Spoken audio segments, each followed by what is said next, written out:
4 minutes remaining.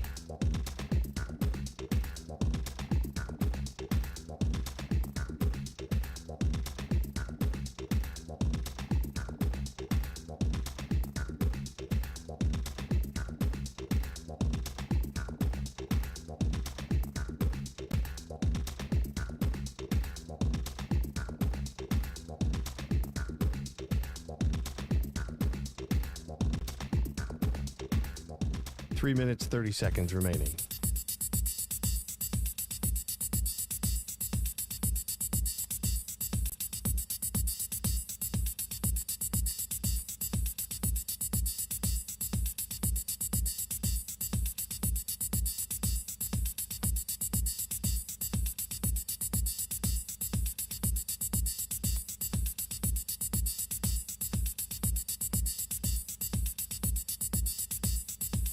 Three minutes remaining.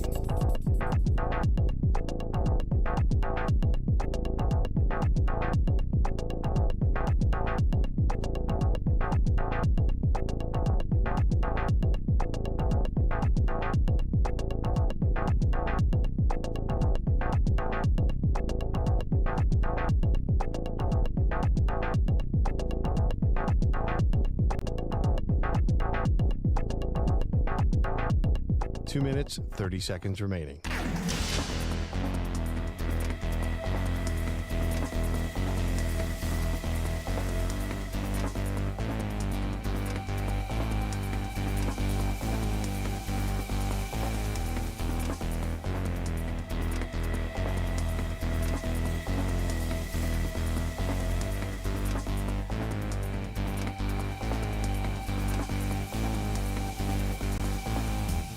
Two minutes remaining.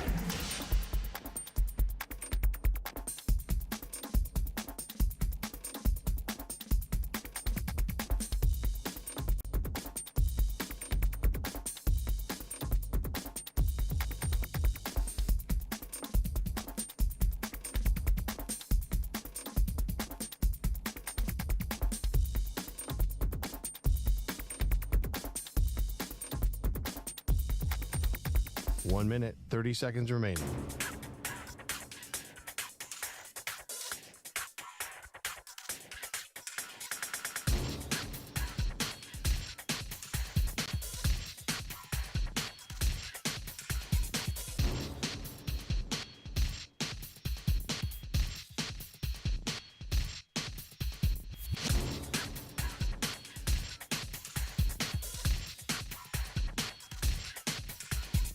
One minute remaining.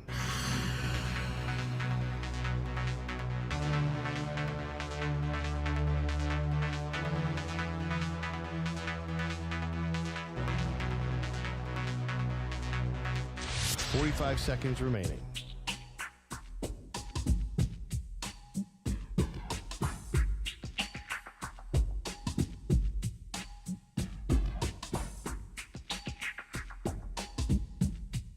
Thirty seconds remaining.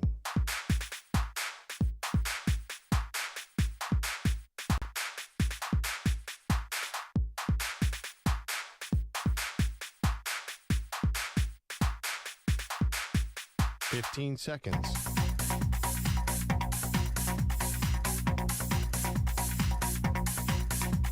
Break ends in 5 seconds.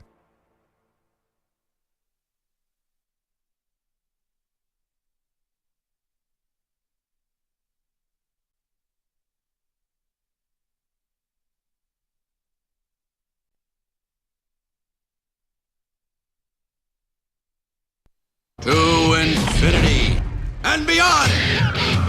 He's live. He's nationwide. This is the Zach Gelb Show.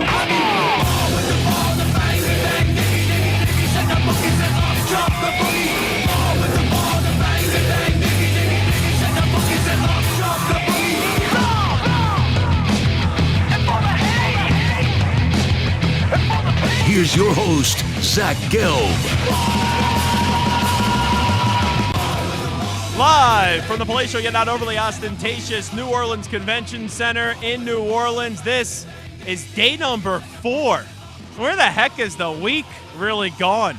It's really crazy. Zach Gelb here with you on the Infinity Sports Network, coast to coast, across all the great local Infinity Sports Network affiliates, Sirius XM, Channel 375, the free Odyssey app, and as always, streaming on YouTube. 855-212-4227 is the number, as always, to jump on in. 855-212-4227. You could always get at me on Instagram, where I'm straight flexing, or via the good old cesspool of Twitter, at Zach Gelb. That's ZACHGELB. We got a loaded, and I mean a loaded guest list for you today. Emmitt Smith is going to be stopping by coming up in a few minutes. Cam Jordan will join us from the New Orleans Saints. Bijan Robinson, who I always enjoy talking to, is going to stop by 40 minutes from now.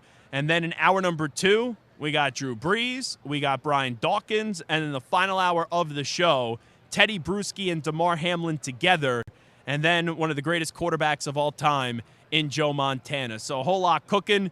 We even see the best running back in college football, Ashton Genty, who just walked past us, which I know our friends in Boise are going to be really happy about that one. So it is a who's, obviously, on Radio Row as we're inside the New Orleans Convention Center.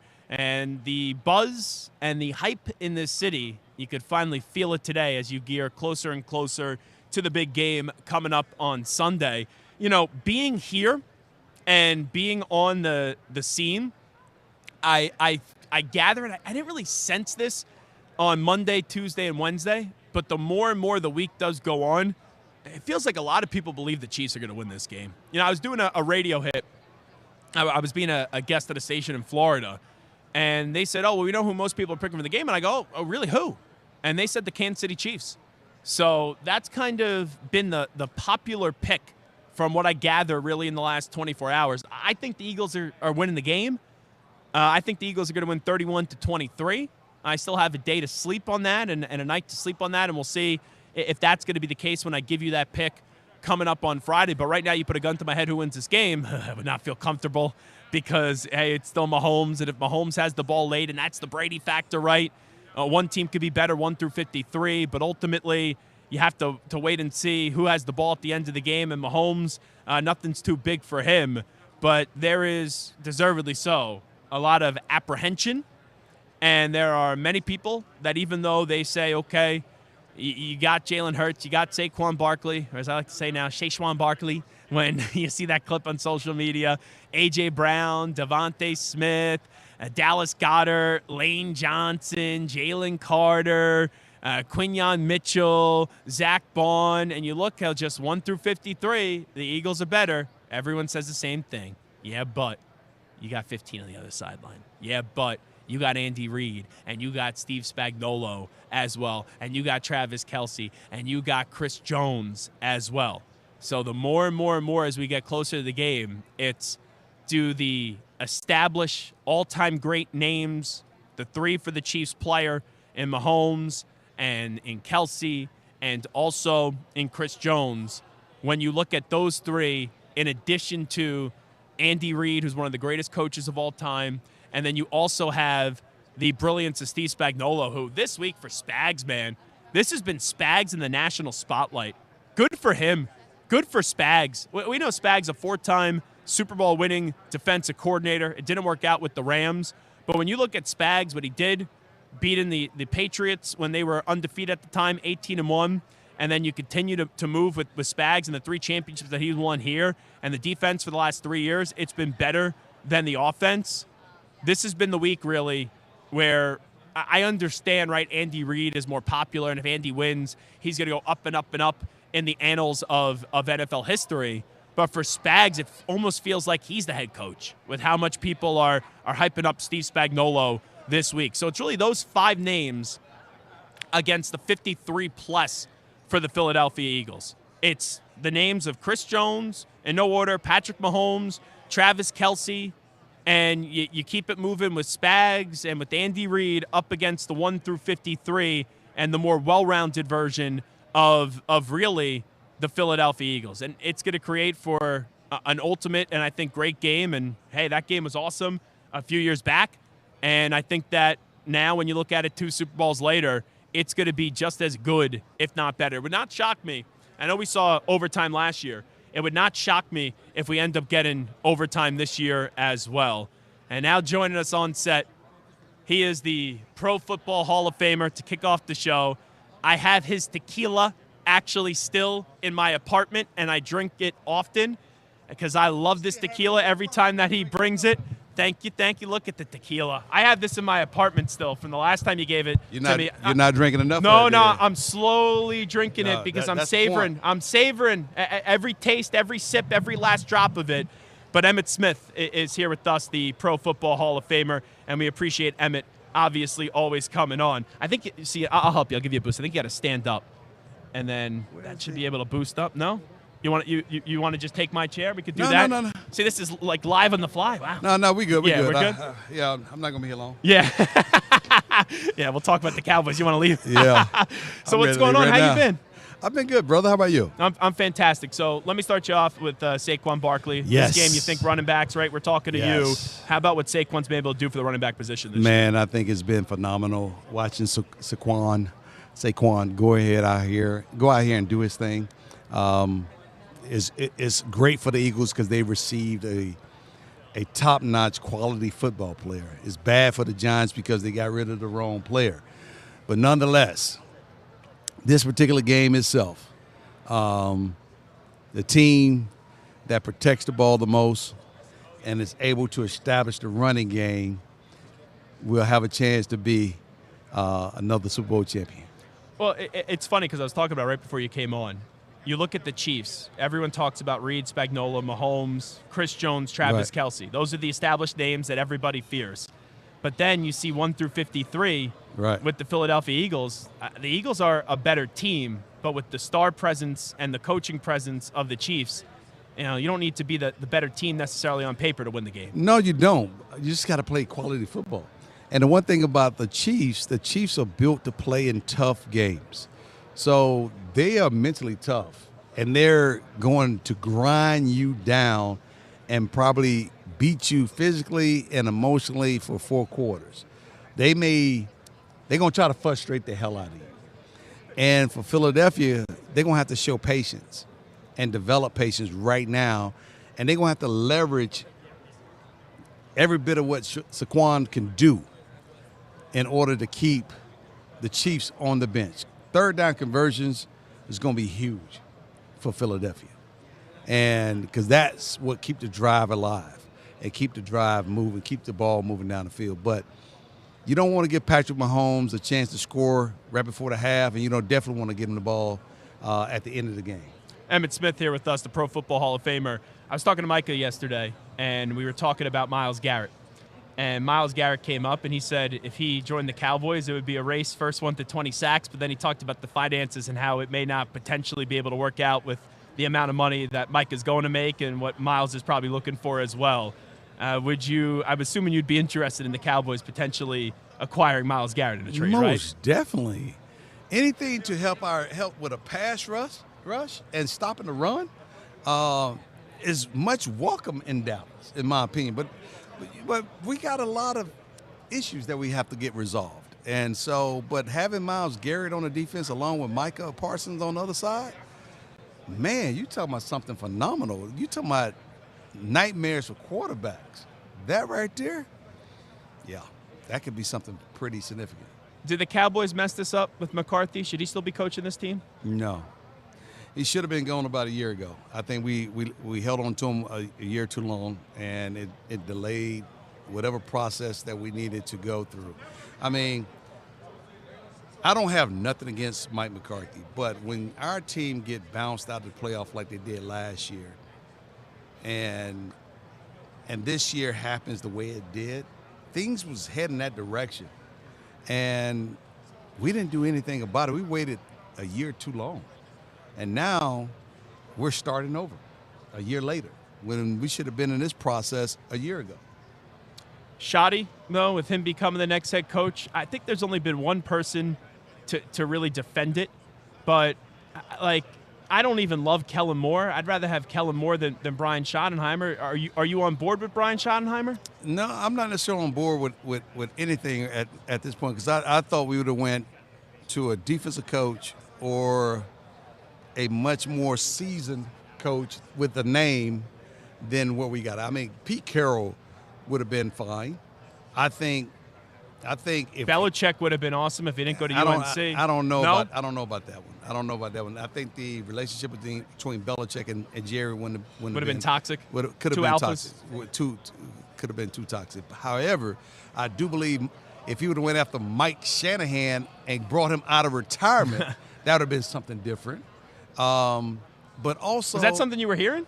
No. Oh, okay. That's something that I'm sitting up there thinking about. I'm thinking about who would be a great head coach for the Dallas Cowboys. Even Dion would have done a great job. I think Dion would have put together. He would have had enough of a staff that wanted to come work with him at that level. Why didn't that happen? Because Jerry threw it out there right away. Schefter had it right when the news came out that McCarthy wasn't happening, and that never got off the ground. It's a great story, and again, it's a PR machine around the Dallas Cowboys that just reverberates throughout the media markets.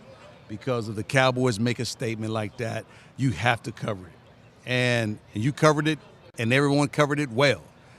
But it didn't work out that way, but the Cowboys' name was still out there. And marketing.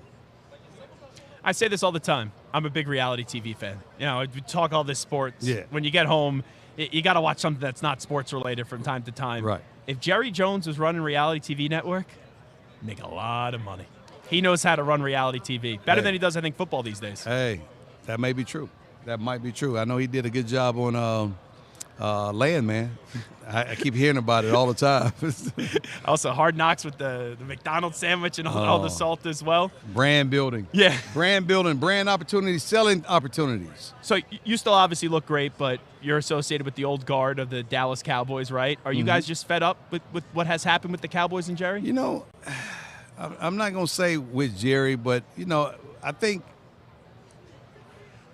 as fans, because we get asked this stuff all the time from everybody that's a Dallas Cowboy fan. You, Drew Pearson, Irvin, Troy. Even if you don't even want to answer or respond, you still get asked the question so much by so many different people to where you're like, hey, I'm tired of talking about it. Let me just give you my opinion on this, and hopefully this is good enough.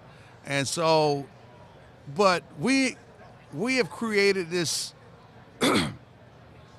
this negative vibe around the Dallas Cowboys that has lasted for over 25 years. And it's all around winning.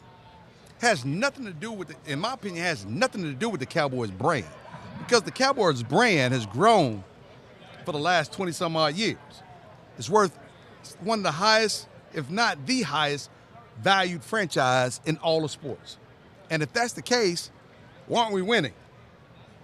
Are we talking about winning, or are we talking about being valued? You're making me want to drink here. You're spitting facts here. Well, it is facts. I mean, seriously, are we talking about winning, or are we talking about being valued? I mean, value, no one can argue value. I say, and when you try to argue value, then you have to ask yourself, okay, isn't that winning?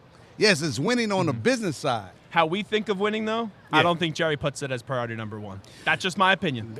Well, you know, you're entitled to your opinion, and that could be facts in some ways. In some ways, yeah. I mean, I can't argue with some of this. So let me ask you this. When you're critical of the Cowboys, because you've been very open every time I've talked to you about Dallas, I think you just say the truth. Right. Does Jerry call you up? No. Jerry, because he likes the attention, good or bad? That's a question for Jerry. Okay. I can't answer that. What's going in that man's head? But all I can do, I can sit back here and look at things objectively, like everyone else tries to. I can draw my own conclusion, like everyone else is doing, and I have some personal insights because what I've been through with the Dallas Cowboys in terms of playing for them for 13 years, starting at the very beginning when he bought the team and they was losing $1 million a month, to the point where we went 7-9, and then to the point we went 11-5, and then to the Super Bowl. So I can go through that whole thing and understand and see and sit back now objectively and look at, okay, this is how it was built. I've been in it. So to me, sitting back and looking at, there's a significant disconnect between the operating of the Cowboys brand and the operations of the football team. And the success of the Cowboys brand and the success of the football team.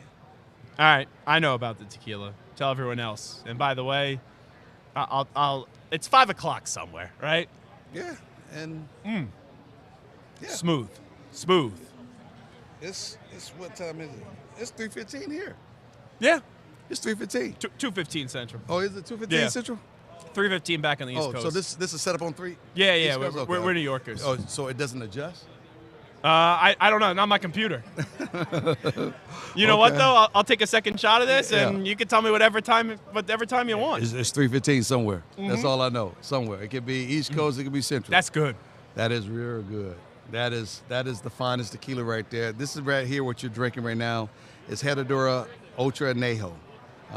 It's a Cristalino, and so it's distilled out of Jalisco, out of Guadalajara, and it's a quality tequila. As you know, you be sipping on it, you still got some left over, and I brought you another bottle, so you'll never run out. Well, I appreciate it. Emmitt Smith, always great to see you. Likewise. Thanks so much. Thank you. Cam Jordan is scooting on by right now, literally on a scooter. That's Emmitt Smith. Cam Jordan will join us next, back from Radio Row after these short messages. You're in a 5-minute break.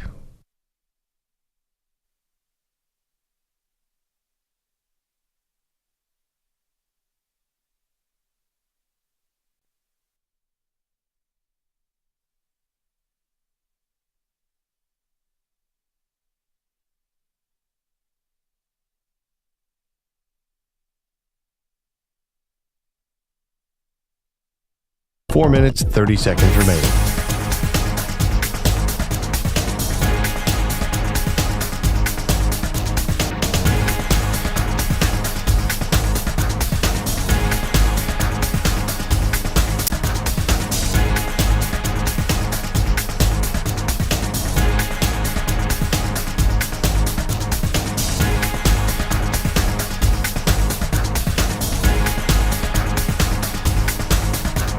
Four minutes remaining.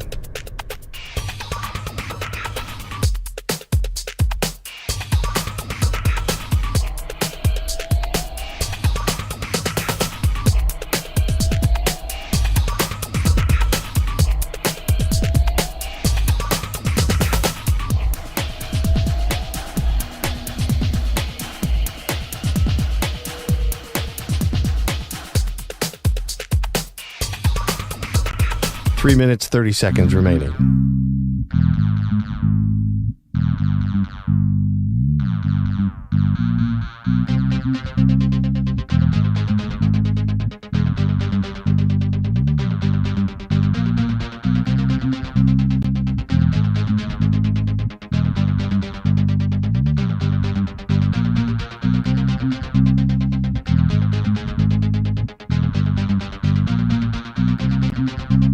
Three minutes remaining.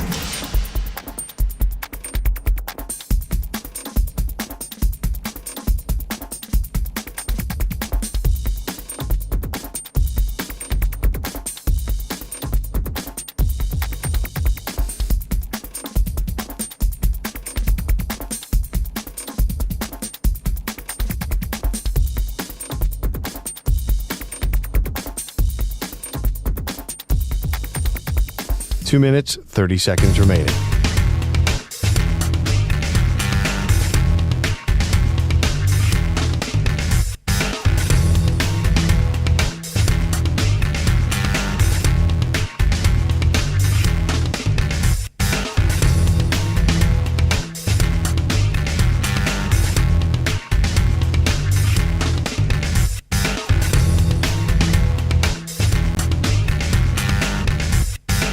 Two minutes remaining.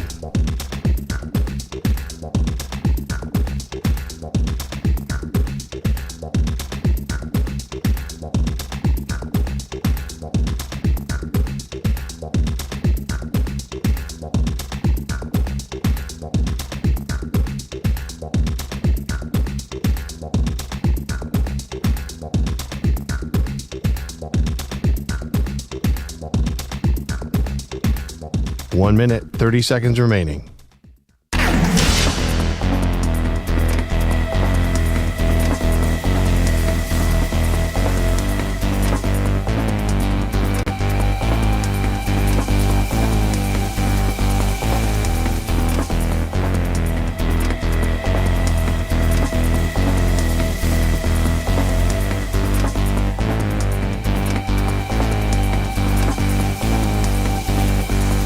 1 minute remaining.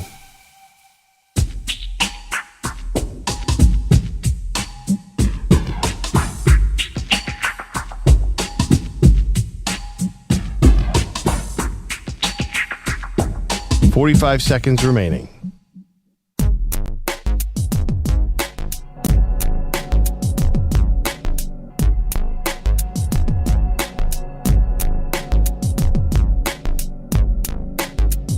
"30 seconds remaining.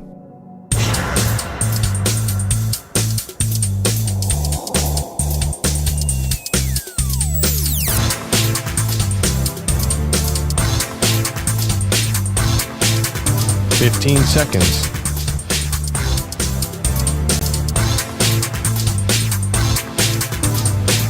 Break ends in 5 seconds.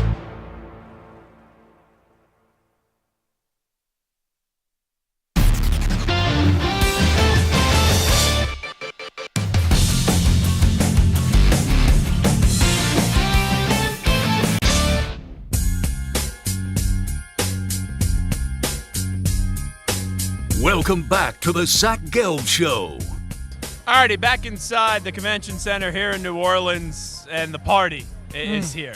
You're having fun, Cam Jordan. Today. You brought me through a whole decades infusion of 70s retro arcade style to 80s pop funk situation, 90s. What is that, Def Jam Vendetta era? Where are we right now? Okay. So for people that don't know, because you can't hear it during the breaks, you hear commercials. Yeah. We have this crazy music that plays, and it just goes, you're in a 3-minute break, and then the beat just drops, you're in a 2-minute break, and you were jamming out. You got a freestyle? No doubt. If I had bars to give, I would own a treasury. I was gonna say, don't expect them from me. I'm a white Jewish kid from New York. Oh man, come on! Which should be surprising. There's either New York claims to be a rap battle mecca. Yeah, some of my friends. But yeah, no hot boys, but 50 Cent. If you want me to rap, I need more of Emmitt Smith's tequila. All right. No doubt. You have to go ahead. Look, the only thing I'm worried about is zipping to and fro spots in New Orleans and the Media Row with my good old GT3 Pro. Well, let me tell you, Bar. It's genius. So I see you. I go, Cam Jordan's not hurt. I'm like, why is he on a scooter? And I see you just zipping around here. Zooming. It's awesome. I need one of those in the city. Look, Segway is the #1 electric scooter brand in the world, right? And I had the opportunity to partner up with them today to tell you not only do they push scooters, but they push bikes. Their e-bikes are amazing. I was on an e-bike yesterday whipping around the city. Now, I'm whipping around the Media Road, and they're like, man, Cam's wild for that. Just imagine me on the e-bike in the city yesterday. I'm going, people saying hello, I'm pulling up, I'm grabbing a bite to eat, and then I'm back at it. Why? I'm feeling overly confident that I can leave my bike in front of places because this thing has a GPS Find My on the gosh darn e-bike. So when I need to find it, if it's ever stolen, which I hope it never is because it's New Orleans and people care about each other, I'll be able to track this thing. This thing is, I don't have to have my phone on me because this thing has the turn-by-turn GPS just like your car would. Now, I've never been to a game at the Superdome. I know it's not the same feel as a Saints game, but I'm going on Sunday. What should I expect? I don't know. If the black and gold were playing, you'd say this is going to be the loudest stadium you've ever been part of. These vibes are going to be immaculate. You'd say, man, I wish I was rocking black and gold. But you got gangrene and white and red coming in. That's two pretty good fan Great bases. teams. And they're going to have to travel well. And if they travel well, then you'll experience something that you've never seen before. There's a reason why the Super Bowl has come to New Orleans 11 times. There's 31 other franchises, but I'm pretty sure we lead the pack with 11. And you know what the #1 reason is? The food, the people. Alligator. The alligator here is unbelievable. Gator bites are delicious. Very good. I think Gator season probably just closed or is about to close. What are some of your favorite restaurants, by the way? Here? Man, I'm going to GW Finn's tonight. Boom. Yeah. Solid. That's great wine list. Try the scallops and halibut put together. You want to try out Turkey and the Wolf if you're in that Lower Garden district. If you're around, if you're around here, if you're around downtown area, go to any one of the Morrow's establishments. Morrow's Steakhouse, Monday. Larry Morrow is a guy from New Orleans. Started up his restaurants. He's probably got 5 or 6 restaurants. So I'm doing a disservice. Sung Chong's out there. You want to go if you're in the West Bank, which that's across the bridge from downtown area. You want to go to Keisha's Catering. You want to go to Antoine's Famous Bakery. You want to go, if you're feeling like you're from the West Coast and you have a pinch and desire for tacos, go to Paco's Tacos. Go check out Tacos Del Cartel. There's so many places. This place you can get whatever you need. Check out Saba's. Go down and go to Galatoire's. There's so many other places. Have you heard of – this is where I'm going Saturday. Let's see. Wow, BY and Media Row. Let's go. I love it. That's my D-line coach we finished with, Brian Young, played for the New Orleans Saints. Yeah. Should be the next Saints D-line coach permanently. Have you ever been to Herb Saint? Of course. Great? Herb Saint is good. Yeah. Patrick Peterson and Brian McFadden took me to Chop House the other night. It was delicious. New Orleans Chop House. Did you get the fried lobster tail? Yes. Did you get the lobster bisque? Yes, I did. I also got the shrimp were delicious. Okay. Yeah, and I got the colossal. a Cajun ribeye too. Oh, yeah. And bacon. Pat P said the bacon. And the bacon is good. The big old thick slabs of bacon. That pork. That made me feel as if I was back in New York. Man, I mean, the only thing, did you walk home or did you drive home? Yeah, I walk home. You walked, bro, that sort of took you a while. Had you just got on a Segway scooter, you would have been there so much more efficiently. I'm not specifically the GT3 Pro, but you can, next time just look at it. Look at store.segway.com and find your own scooter where you're going to get right. How about Myles Garrett, by the way? How'd you react to that the other day with the trade? Man, to pen a letter to a franchise that you've dedicated 8 years of your life to, well deserved. If that's what he wants to get out, good for him. Way to not talk bad about the franchise and just ask out. He's given it his all. He's given it DPOY seasons. You give it all pro seasons. He wants to win. I get it. Exactly. And you realize sometimes you can't win where you're at and you have to move on. Me, all I want to win is a healthy team. If I have healthy teammates, you can't tell me I'm not winning. We started off 2-0 with the healthy team, and we did it convincingly. And then convincingly, we started getting hurt. It was overly convincing that we needed to be healthy to be convincingly good. But winning to what point? Because point of winning is winning it all. I say Super Bowl. Again, you think if you guys are healthy, you could win a Super Bowl? Palo Alto. I don't think 2-3 years out from now. I think next season. For me, it's not what I can do; it's how I can do it. And I believe that we've got the right pieces. You think about Damar Davis, Pete Warner. You think about Tyrann Matthews. You think about Will Harris, the way he came on, Alontae Taylor. And that's just the defensive side. You go to the flip side, reverse that thing. On the opposite side where the speed demons are out, where we got Chris Olave, Rashid Shaheed. You got AK, a.k.a. 41, Alvin Kamara. Lights, Kamara, action. Is always going to be ready to go. So you put a healthy Derek Carr, which you saw what healthy Derek Carr did in his first 2 games. You saw what healthy Derek Carr did in the middle of the season when he came back. Now what you didn't see is him for all 17 games, and that's what I'd love to see. Cam Jordan here with us on behalf of Segway. When we continue to just look at the state of football right now, when you get to this game coming up on Sunday, who do you lean towards in this game, just wondering? I mean, I lean towards black and gold every time. So if you take off my biased opinion of what happens, then I can see how each team can win. I mean, I can see how the Eagles could dominate this game on the defensive side and dominate the game on the offensive side. Jalen Carter's something, man. Jalen Carter. You got Sweat, you got Nolan Smith, you got Brandon Graham, you've got Jordan Davis filling up the gaps. You've got, all-pro former Saints player Zach Bond of the Philadelphia Eagles now clearly playing the best ball he's ever played. Yeah, how about what he's been – I obviously know his background, and you know him very well. How about what he's been able to do this year? Man, Defensive Player of the Year? I love the fact that he's even in the talks of it. Whether he wins or not, you see that the ball skills that he's displayed, the punch-outs, you see the way he's going sideline to sideline. I love that. You saw glimpses of it while he was at the Saints. He was, came on from one of them red and white schools. I always miss this one, University of Wisconsin, and then showed his prowess, super fast, strong, slippery off the edge, and now he's playing off the ball in a spot where he clearly is comfortable. I love that for him. All right, you're getting ready for the Kellen Moore era, by the way? If that's where we decide to go, that's where we decide to go. That'll be something they'll have to evaluate. But in my mind, the way that we attack offenses, the way that we attack defenses, everything that we do in between, all we need is a good staff. You say you get us a great – we got a good wide receiver coach, possibly a great wide receiver coach that we've had. So now we got to find a head coach, see if we vet everybody. Again, hopefully my guy Brian Young comes back. The way that he teaches skills, he's able to elevate people's play in the short amount of time that he was able to do so as an interim D-line coach. I mean, what we went from to where we were at was night and day. You talk about the head coach position, you talk about offensive defensive coordinator, that's the one we need to figure out. Does it change the way that you watch this game? Because you guys are the only team that hasn't hired a head coach. Like, I just assume No. with the reporting, hey, it's going to Absolutely be not. Kellen Moore. It doesn't change it? No, it changes the media's perception, not my perception. At the end of the day, at the end of the week, before the draft, we'll have a head coach. And will it be Kellen Moore? Maybe. Will it be Anthony Weaver? I don't know. I think you'll have one before then. I mean, I'm just A hot simply saying. take. Yeah, whether it's today or 2 months from now, guess what? It doesn't change. My focus and what I want. I want black and gold to the Super Bowl. I want to be the best shape of my life when we have the chance to take the field again. That's what I want to be. How many more years I want you a wanna full-blown healthy team for the next 2, 3, 4, 5, 6, 7, 8, 9, 10 years. Sound like LeBron when he entered Miami. Not 1, not two, not 3, not 4, and then them being less than 4. So, there. How many more years do you want to play? What LeBron said, not 1, not 2, not 3, not 4, and somewhere fall in line somewhere in there. Gotcha.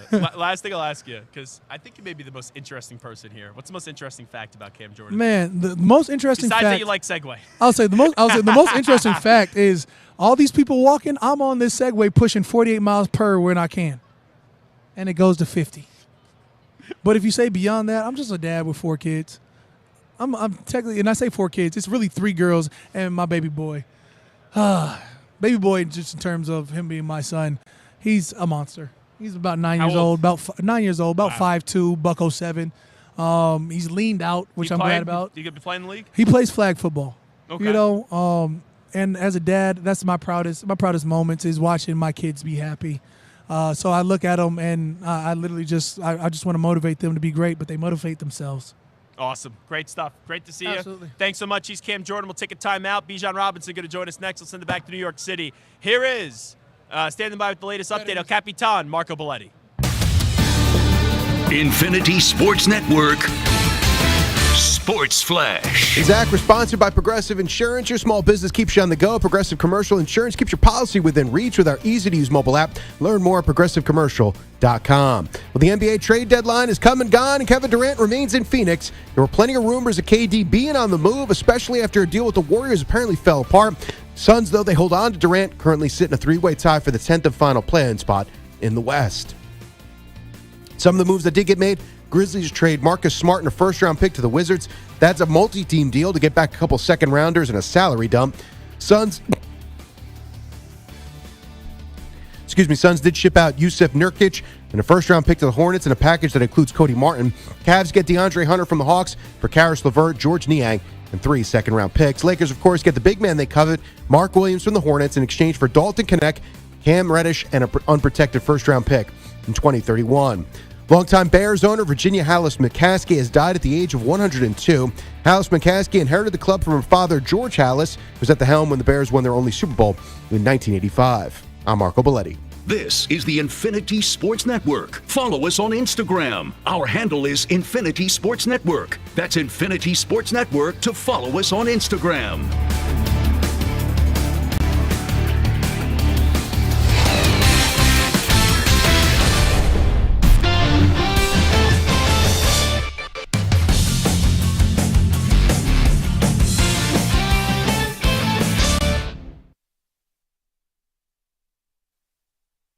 You're in a 5-minute break.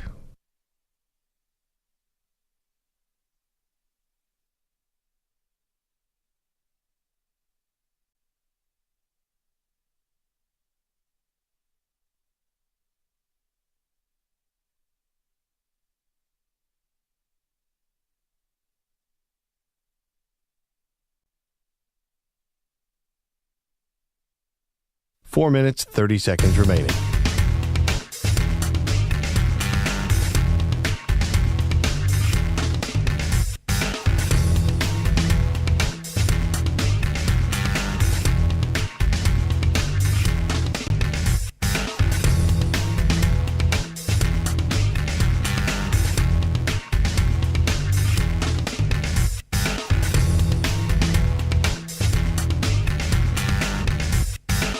Four minutes remaining.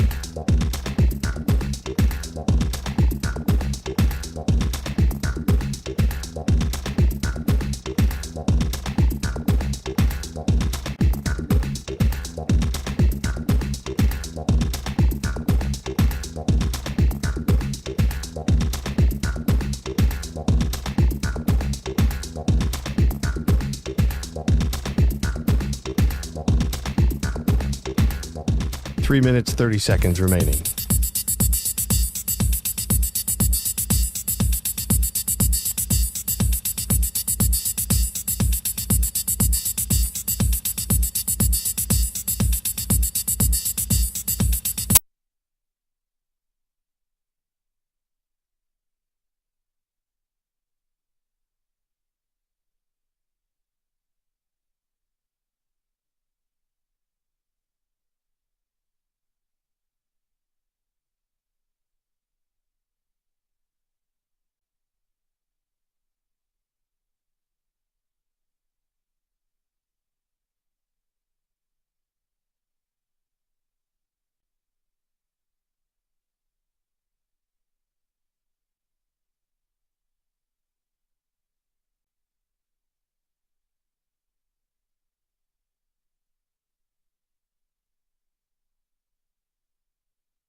All righty, welcome back in. Zach Gelb here with you on Radio Row. Last year, I'll never forget when Bijan Robinson joined us because he had to go to the bathroom.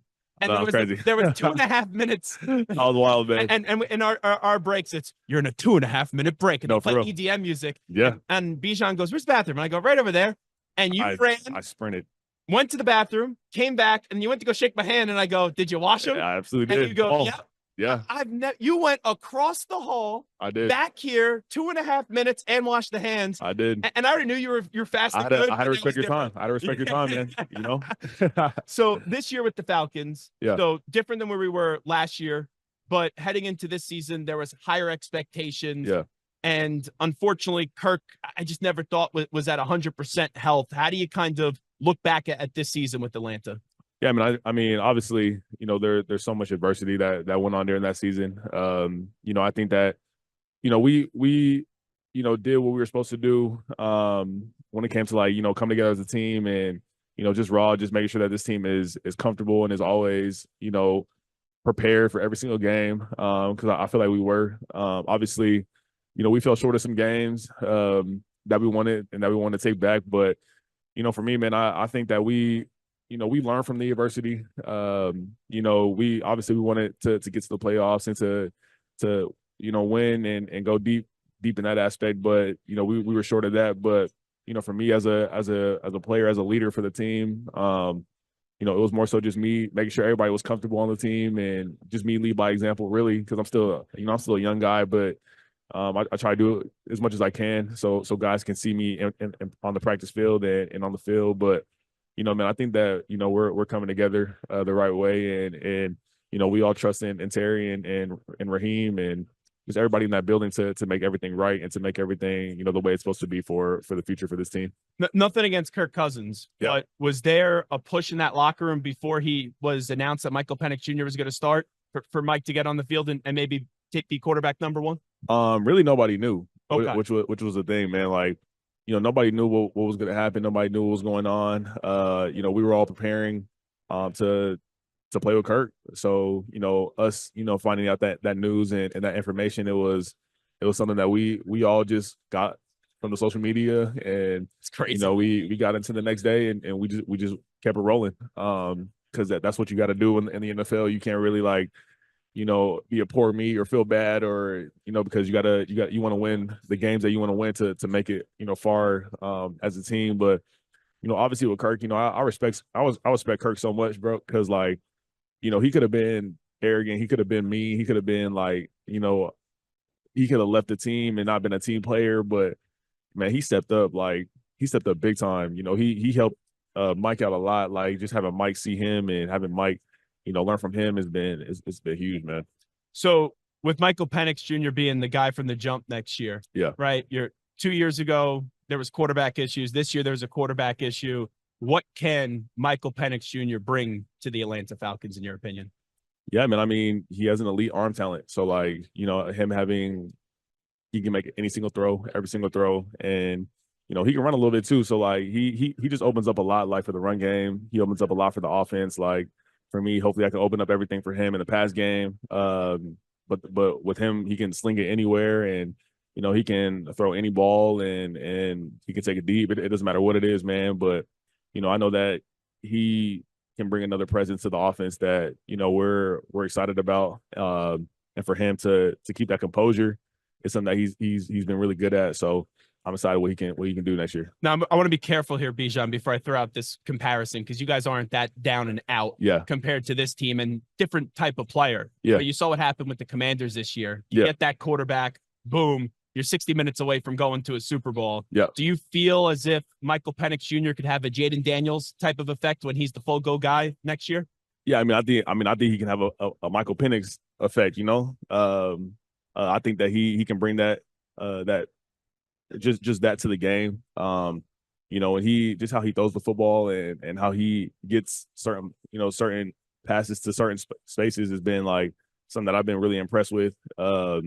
But, man, I think that, you know, if we do things the right way and we just follow the plan that they have for us, I believe we can have one of those seasons and one of those special seasons that we've been waiting for a long time. Full disclosure, I thought Belichick should have been your coach last year. But where are you at with Raheem, your coach? Oh man, I mean, I love Raheem, man. Like, I think that he's the prime example of what a player should have in a head coach. He's the guy that, it's bigger than him being a head coach. It's developing relationships. It's developing, himself as, a leader for the team, but doing it in a way that you can feel comfortable every single day. And, I think that's the difference between, good head coaches, great head coaches, and not so great head coaches is making sure that your team, really is comfortable being there but loves to work hard for you and loves to work hard for the leader that's leading this team. And, he brings that every single day, and I appreciate him so much for it. So we had Myles Garrett here yesterday. Yeah. He was high in demand. Oh, he was talking about Philadelphia. He was talking about the Cowboys, right? All these different teams. Yeah. The feel I get from you is that you think you guys are ready to break out with Mike, with Drake London, obviously yourself. Yeah. And you believe in Raheem Morris as the head football coach. What's the pitch to Myles Garrett to help get you guys over the hump? Yeah, man. I mean, I think that him coming to us, like, you'll be in a great city. Obviously you'll be with great people on the team. Like, you'll enjoy playing football. You'll enjoy being, at the facility with us. You'll enjoy practicing. And it'll just be fun to compete. And, I think that's the biggest thing. You can talk all this fluff and you can talk all this, oh, you can get this, but like in reality, you got to take things one day at a time. And, obviously it's going to be a learning process, being in a new team, new city. So I think for him, like, making sure you're feeling comfortable with the people around you and the people you're going to be working with every single day, because that's what's most important. And then, obviously being ready to perform on the field on Sunday, but having fun doing it. Like, there'll be no pressure for you. Just, go out there and use the God-given ability that he has. The running back position the last few years was in a bad place. Yeah. A lot of people thought you didn't have to pay running backs. Yeah. I get it, right? A lot of these Super Bowl champions, running back by committees. You're a game changer. Derrick Henry's a game changer. And who am I? Oh, yeah, the guy that's playing the Super Bowl on Sunday. Yeah, Saquon. Saquon Barkley, the TikTok, the Saquon Barkley. It's still something that every time I say Saquon Barkley, I have to say it the different way. No doubt. To see, even though you want to be here, but to see what he's done for the Eagles. Yeah. Your thoughts? Man, I mean, he's obviously been incredible, man. Like, just the things that he's brought to that team, that offense has been, obviously super special. But yeah, man, I think just him doing what he did, like, he really did elevate this position. Obviously there's been a lot of great running back seasons this season, and just seeing how special it's been and how special it's really going to become, because, I know that running backs are more than just, running the football. Like, we're effective in the pass game and pass blocking. So I think we do everything on the field. And when you have a guy like that, like, that's a true game changer for your offense. And, I think that every single day, like, we're seeing the talent in running backs and what we can do. But yeah, man, I mean, Saquon's been the leader of that this season. But there's been a lot of guys, there's been 5-6 guys behind him that's right there too. So it's pretty cool to see it. I got to ask you before we let you run, that play called by Sark, second down, pitching the ball back. Hey, man, I mean, I was not happy with that. It was a good season for Texas. Very good season. Quinn Ewers, I don't think gets enough respect. Arch Manning, right? Baller. Everyone's waiting for him to be the full-time starter. Right. You were there, though. That play call, did not like it. I know, man. It was, it looked like if we just blocked one more guy, that play would have worked. It would have worked. So it was more so like, it wasn't the play call. Sneak, I formation, hand the ball. I mean, yeah. Definitely going. Put that on fourth down if you needed to. Yeah. Like, north to south is the way to go always. But, the play call was good, but if we just blocked that safety, we would have ran it in. Yeah. But I mean, it's just like more the execution of it. But I think he had the right thing in mind, and he really didn't know like that was going to happen. So, but yeah, I mean, obviously you always want to go north to south for sure. What do we got cooking today? Yeah, man. So this is my partnership with C4. Obviously it's one of the best brands in the energy drink business, but for me, it's been just amazing. Just very tasty. Okay, you like the orange? Yeah. All right. It's also not the first time I've ever had it. I tried to sell it that way. They have these on our office all the time. Hey, hopefully that gives you that energy too. I mean, but for me, like, the biggest thing is it's NSF approved, so it's safe. It's protected. You don't got to worry about any outside material or bad things being in here to try to give you energy. Like, this is all, in a lab that's really make sure that you have the best performance off of your body, no matter what you're trying to do, working out, going to work, playing in the football game. Like, everything that it has is great for you. And it's just like more. I think this is more so like a lifestyle drink than an energy drink, because energy drink, that's a category, but this right here, you can use it in all phases of life, and it's great for you. Well, you know what? C4 gives me energy, gives you energy. Yes, it does. What if Arch Manning has one of this? What kind of energy is Texas going to have? I mean, he needs to bring that energy every single day for that program, man. Because I mean,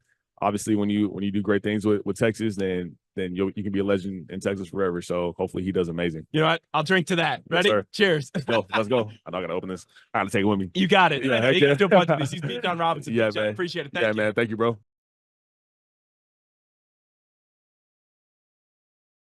Safety first and everything else second. Let me tell you, I'm gonna have to be on some load management today. This is crazy. I now know why NBA players need a day off every third day. I guess that's right. Drinking tequila to start the show with Emmitt Smith, Bijan Robinson making me drink C4. We got tequila. We got the energy drinks. I'm going to need I'll be like Rex Ryan. I need a GD snack now when you make me having tequila and energy drinks right out of the gate. Zach Gelb here with you on Radio Row. Drew Brees is going to stop by coming up in about 10 minutes from now. Brian Dawkins will join us at 4:40 p.m. Eastern time today. Teddy Bruschi and Damar Hamlin at 5 p.m. Eastern. And then the legendary, one of the greatest quarterbacks of all time, Joe Montana, will join the set at 5:20 p.m. Eastern time. You know, I can't wait to see next year, especially with the NFC South, because this year it was very underwhelming. All right, Tampa Bay wins a division. I think now Tampa Bay, they lose Liam Cohen. They've lost their offensive coordinator the last 2 years. The questions now become, is Todd Bowles kind of maxed out in Tampa Bay? And can anyone else, take that next step to not clear an incredibly high bar, but at least clear the bar of what Baker Mayfield, Mike Evans, and that group have really done, now with Bucky Irving, Bucky, and what they've really done. And what they did this year and what they've done since post Tom Brady as well. I know Bucky Irving was a rookie. But you look at Cam Jordan joining us from the Saints. You have Bijan Robinson from the Atlanta Falcons. Don't forget about Bryce Young as well, because he did a nice job. But I don't think the Panthers anywhere close to really winning. But if you have the quarterback, it could change overnight. Is anyone going to be a legitimate threat there? I know the teams have finished the same record, finished close and all that. But that feels as if it's a one-team division the last 2 years. And 2 years ago, we kind of pumped up the Saints. This past year, everyone pumped up Atlanta, and both didn't get the job done. And you look at that division now, you got Michael Penix in Atlanta. You then also have, with the Saints, probably Derek Carr coming back. I know Cam Jordan's saying how great Derek Carr is. That doesn't really do much for me. And then you have the Bryce Young. Okay, he did a good job in restoring his career. Now, can you build off some consistency while Baker's still going strong with the Buccaneers? So to see who is going to be that team next year, don't get me wrong. This is not something where we sit here and we look at it and we go, oh my goodness gracious, this is a phenomenal division. But when you go back-to-back spots inside the NFC South with Cam Jordan and Bijan Robinson, it just kind of makes you wonder, is anyone going to be finally able to usurp the Tampa Bay Buccaneers? And that's something that I end up looking at. By the way, Santer, we've made some headlines this week with Kayvon Thibodeau, with Myles Garrett, with Micah Parsons, with Paige Spiranek. This Warren Sapp thing really took off this morning. A lot of publications writing articles. I saw Awful Announcing did an entire piece how it was just the most bizarre walk-off ever of Warren Sapp. It wasn't anything contentious. And he's just talking about with us yesterday, hey, you got Travis Hunter, his opinion. I saw he was here today. Best player in the draft. Then he said Shador. Then he said Cam Ward. I said, what about Abdul Carter? I wasn't even planning on talking about this. Just listening, having a conversation. And he goes, when was the last time a great pass rusher ever came out of Penn State? I go, Micah Parsons? It'd be one thing if I said a youngster like Chop Robinson, who's just got through the football season this year. But I said Micah Parsons, double-digit sack guy. And he walked off the set. And the Penn State community, isn't it funny? I'm their leader now. The AD of Penn State was texting me about this today. I always punch down on Penn State. I'm defending Micah Parsons and Abdul Carter, and the Penn State cult is gravitating towards me, I may be their cult leader now. Well, I think at the end of the day, right, when Hickey who? when you're always down on them, right, then when you finally say something nice about them, it means more. So I'm helping the less fortunate. There it is. That's what I'm doing. We're coming on back when we return in a few minutes. A man that will be in the Hall of Fame one day. A great quarterback. He's the leader of this city. Drew Brees going to join us next on Radio Row. Zach Gelb here with you.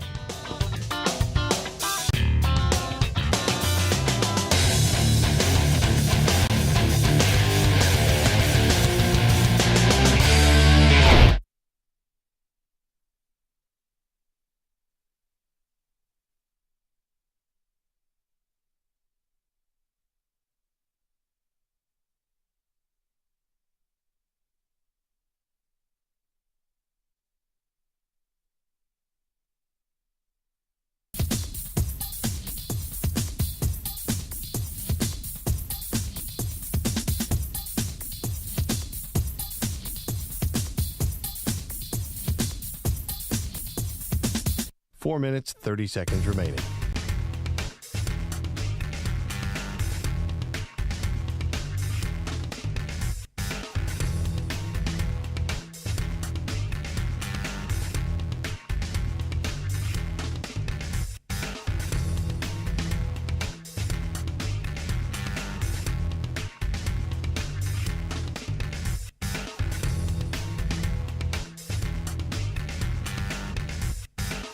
Four minutes remaining.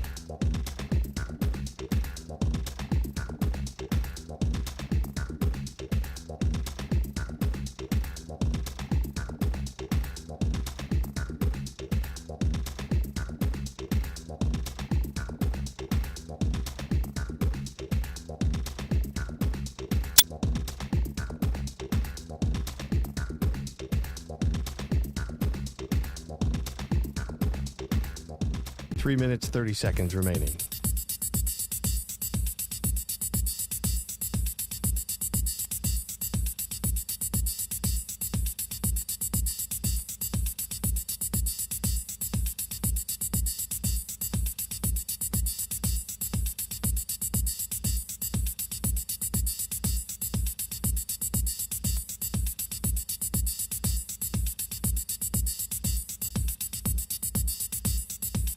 Three minutes remaining.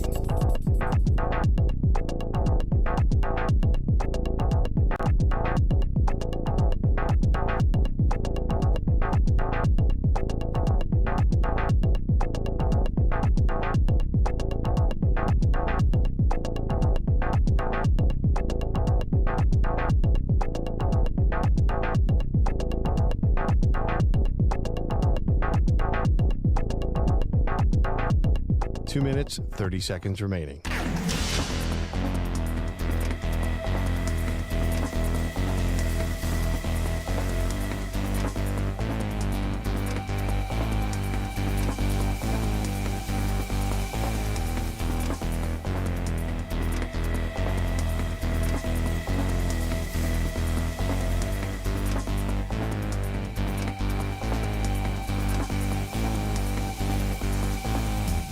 Two minutes remaining.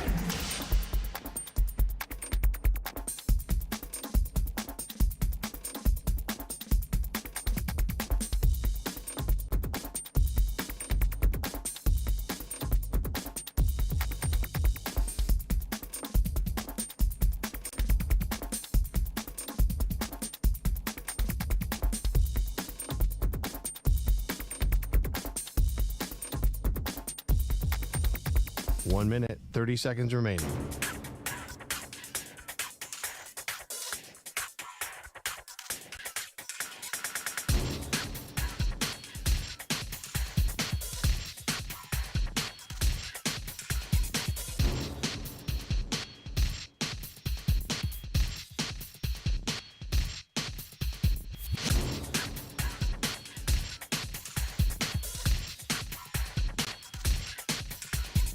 One minute remaining.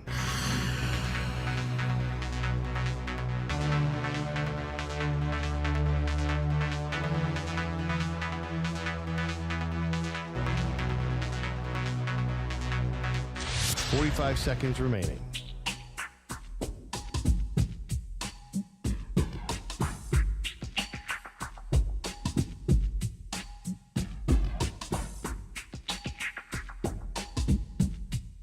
30 seconds remaining.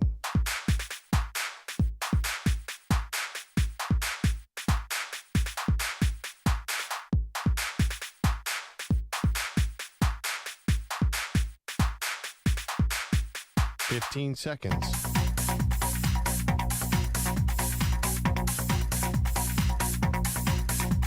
Break ends in 5 seconds.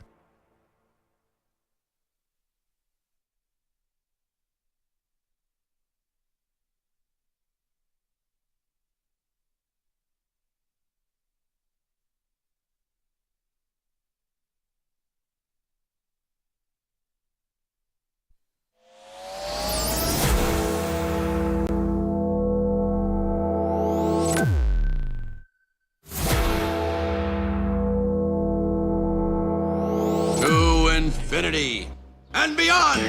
He's live. He's nationwide. This is the Zach Gelb Show. All right, welcome back inside the New Orleans Center. Zach Gelb here with you on Radio Row. We're getting you set for the big game, Super Bowl 59.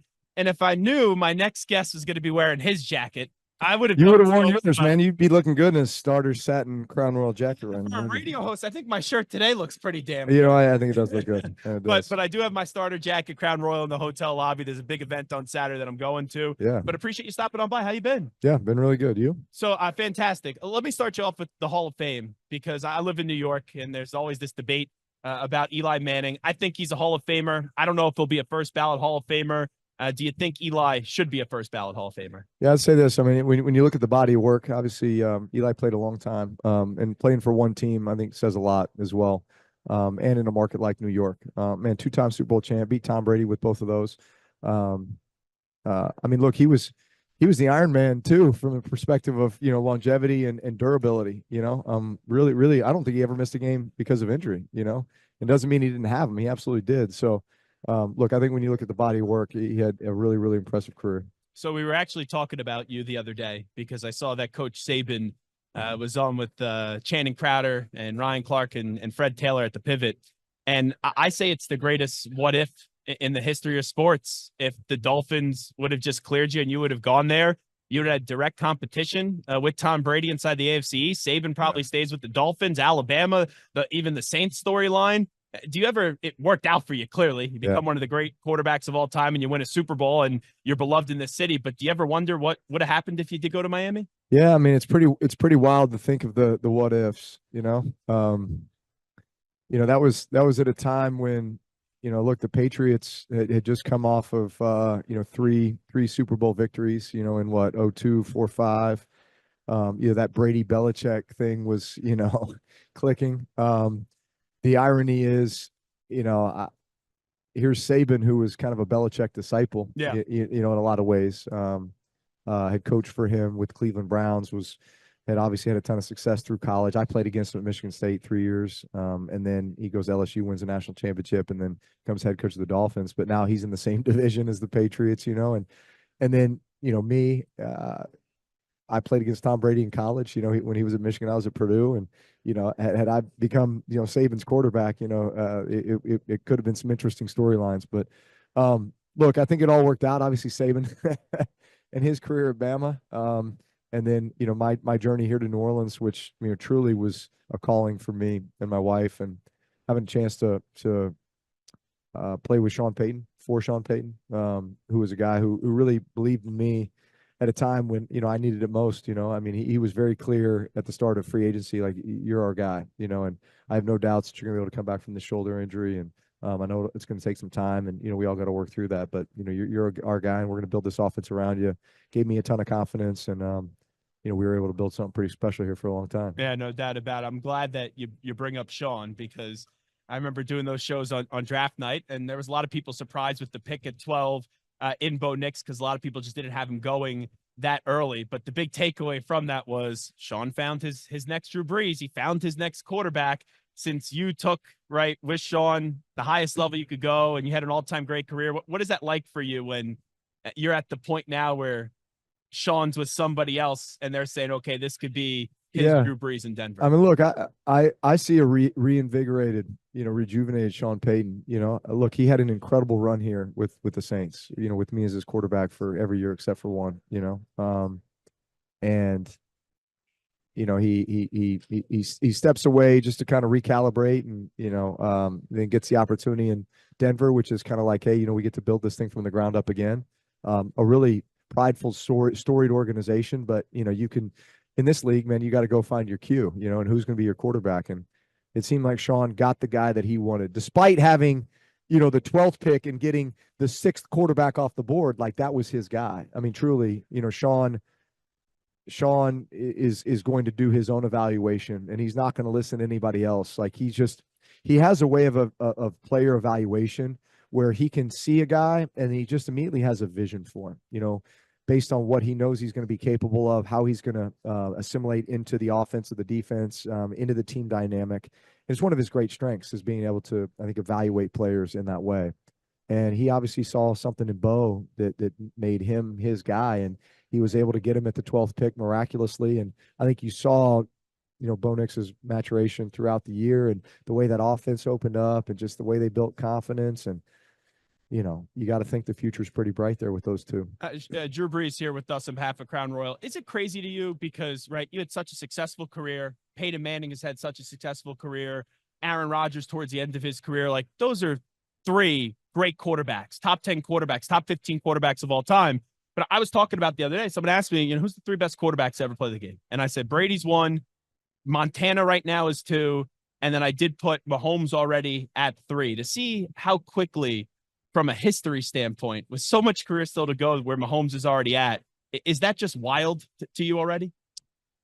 Yeah, I mean, what the guy's been, what was this? This was year 8 for him. Yeah. But 7 as a starter, and so in 7 years as a starter, he's played in 5 Super Bowls and potentially, going for a 4th and a 3-peat, which would, is unprecedented, never been done. With this sport. So, I mean, right away, and based on just what we're all seeing with our own eyes too, regardless of the statistics, you'd say, he certainly belongs in the category. I think there is a longevity component to this, like you look, Brady played 23 years. Obviously Montana played a long time. And really Montana, I'd say was, I think, the guy that a lot of us looked at as youngster. I know he was Brady's guy. You were growing up in Northern California in San Mateo. And, me being a Texas kid, it was funny because there was that Cowboy Niners dynamic, and I was a Cowboys fan as a kid, but at the same time, I'm looking at Joe Montana like, man, that's kind of my guy as far as stature and, sure, not the biggest, not the strongest arm, all these things. And yet, man, just methodical, right? Just precision. And so I garnered a lot of inspiration from Joe growing up. So, I think the longevity thing and doing the body of work, doing it over an extended period of time at a very, very high level, that consistently, to me, that is what greatness is. It's that high level of production consistently over a long period of time. Now, on the other side, when you get Jalen Hurts, Drew Brees, do you feel like he's disrespected as a quarterback? Because I feel as if everyone praises everyone around him rather than give him his due for what he's been able to do pretty much 4 years as a starter and having a pretty successful rate going to 2 Super Bowls. Yeah. Look, it's really impressive. And I definitely think there's a chip on his shoulder, and that goes back to Bama. Look, I think he does a great job of being kind of tactful with that, you can kind of see it in his eyes. He seems like he's somewhat of a quiet leader. Like, obviously speaks up when he needs to, and guys respect him when he does. But he just seems like one of those guys who's very poised, and under control, and man knows what he's got to do, has this vision for where he's going to be and where he wants to be, and man, he's on his way. I love his journey, man. I love his journey. He's a Texas kid. I was a Texas kid. Goes to Bama. That early success, as a starter, starting as a true freshman, playing in the national championship against Clemson, right? And then all of a sudden, that whole situation with Tua, where now he's a backup, and you got to swallow your pride a little bit, and yet, and stayed the next year. He stayed. That's what I'm saying. He stayed, and then, exactly. Comes in, and basically they don't win the national championship that year without him. And then transfers to Oklahoma, has a phenomenal senior year.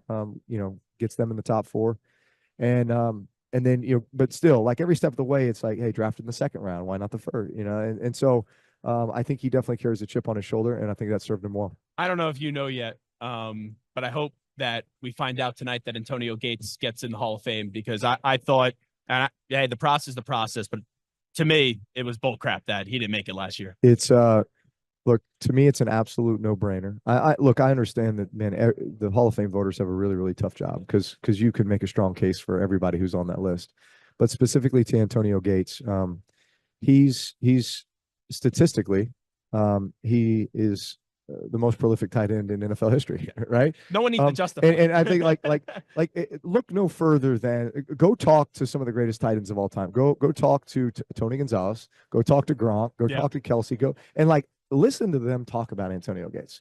Like, so many of those guys are like, man, I used to watch that guy. Like, I aspired to be like that guy, right?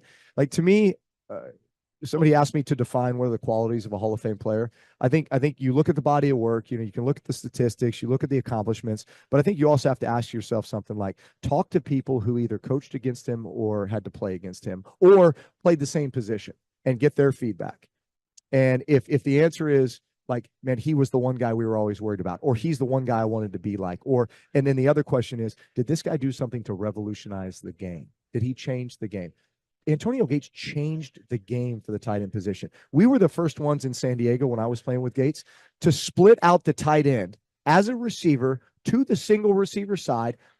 He was covered by a corner and he would get open consistently, right? Like, that revolutionized the game. I go to New Orleans, and we started doing that with Shockey. We started doing that with Jimmy Graham. Gronk would do that in New England. So, like, truly revolutionized the game for the position. To me, that criteria right there has him as a shoe. And I'm 30 years old, kid growing up on Long Island. There's no reason for kids to have Antonio Gates jerseys. Antonio Gates, LaDainian Tomlinson, Ray Lewis, and Chad Johnson were probably the four most popular non-giant jerseys growing up on Long Island that people would wear. So tell us what you're doing today on behalf of Crown Royal. Yeah, so this is awesome. Crown Royal's been the official whiskey sponsor of the NFL here for the last 4 years, but they've been a huge supporter of our foundation, the Brees Dream Foundation, in all of our efforts here in Louisiana, helping to build healthcare facilities in underserved communities around the state, helping to build affordable housing as part of a public-private partnership with the city of New Orleans, job skills training programs. So, man, they've been a huge supporter of our foundation. We appreciate that so much. They also have the Crown Royal rig that is showing up, which I don't know if you've seen this. Like, two massive whiskey barrels that sit on the back of this 18-wheeler truck, but they're actually packing purple bags that people can come and pack, send to military overseas, which is awesome. Also, you can buy this starter. Oh, you know what? Wait a minute. I think. Oh, yeah, you have one at the room, right?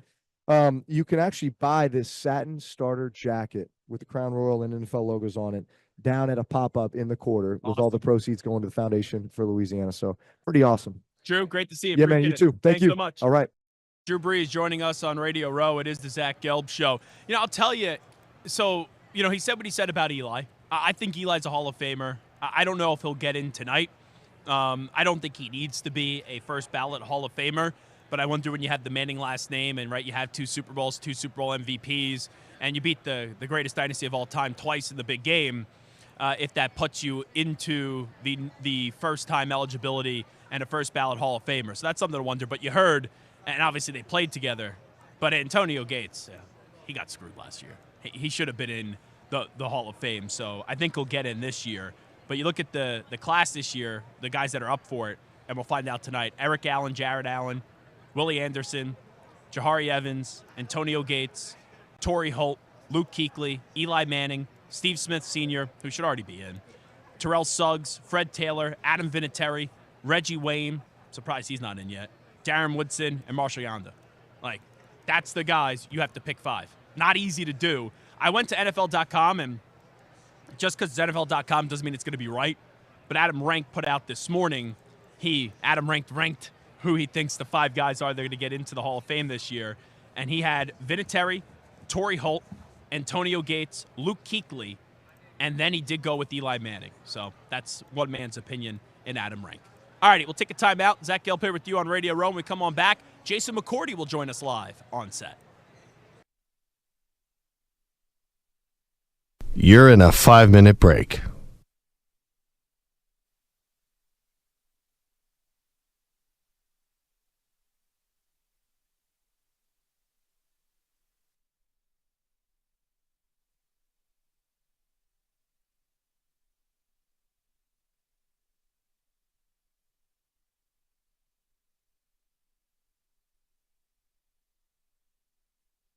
4 minutes, 30 seconds remaining.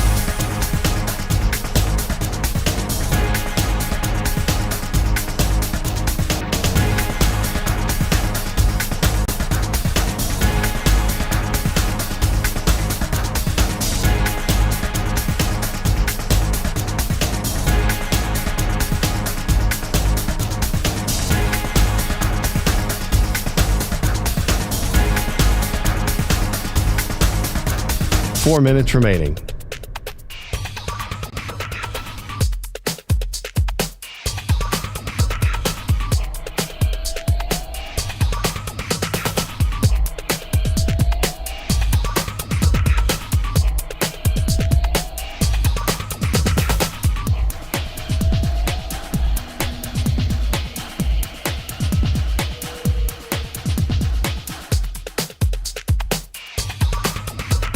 Three minutes, 30 seconds remaining.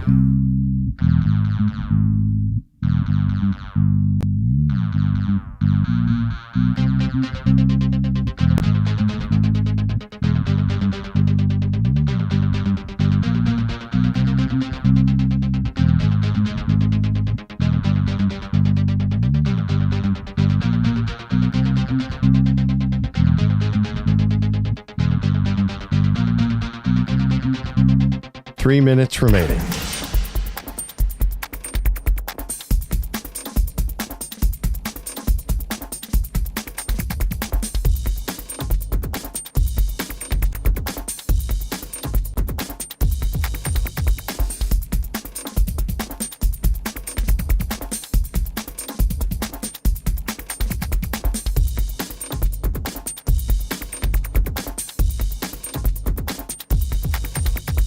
Two minutes, 30 seconds remaining.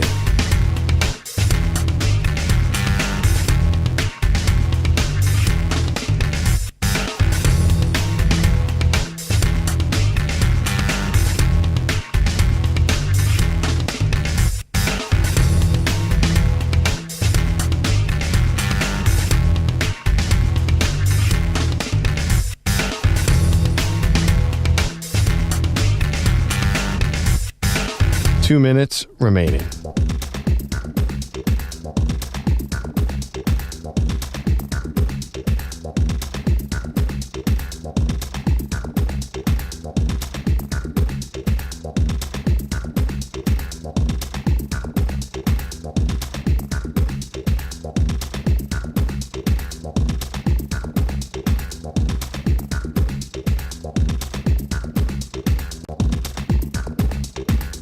One minute, 30 seconds remaining.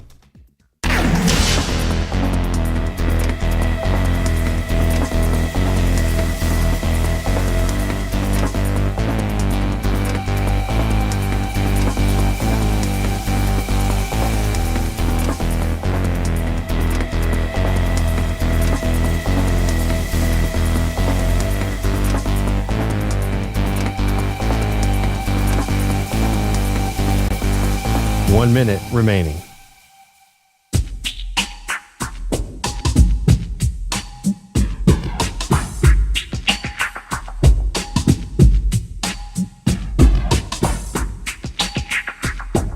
Forty-five seconds remaining.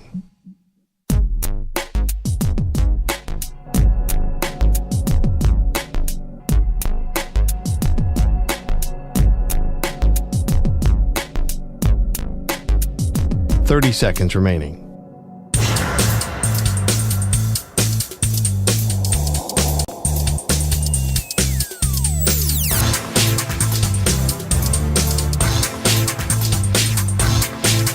Fifteen seconds.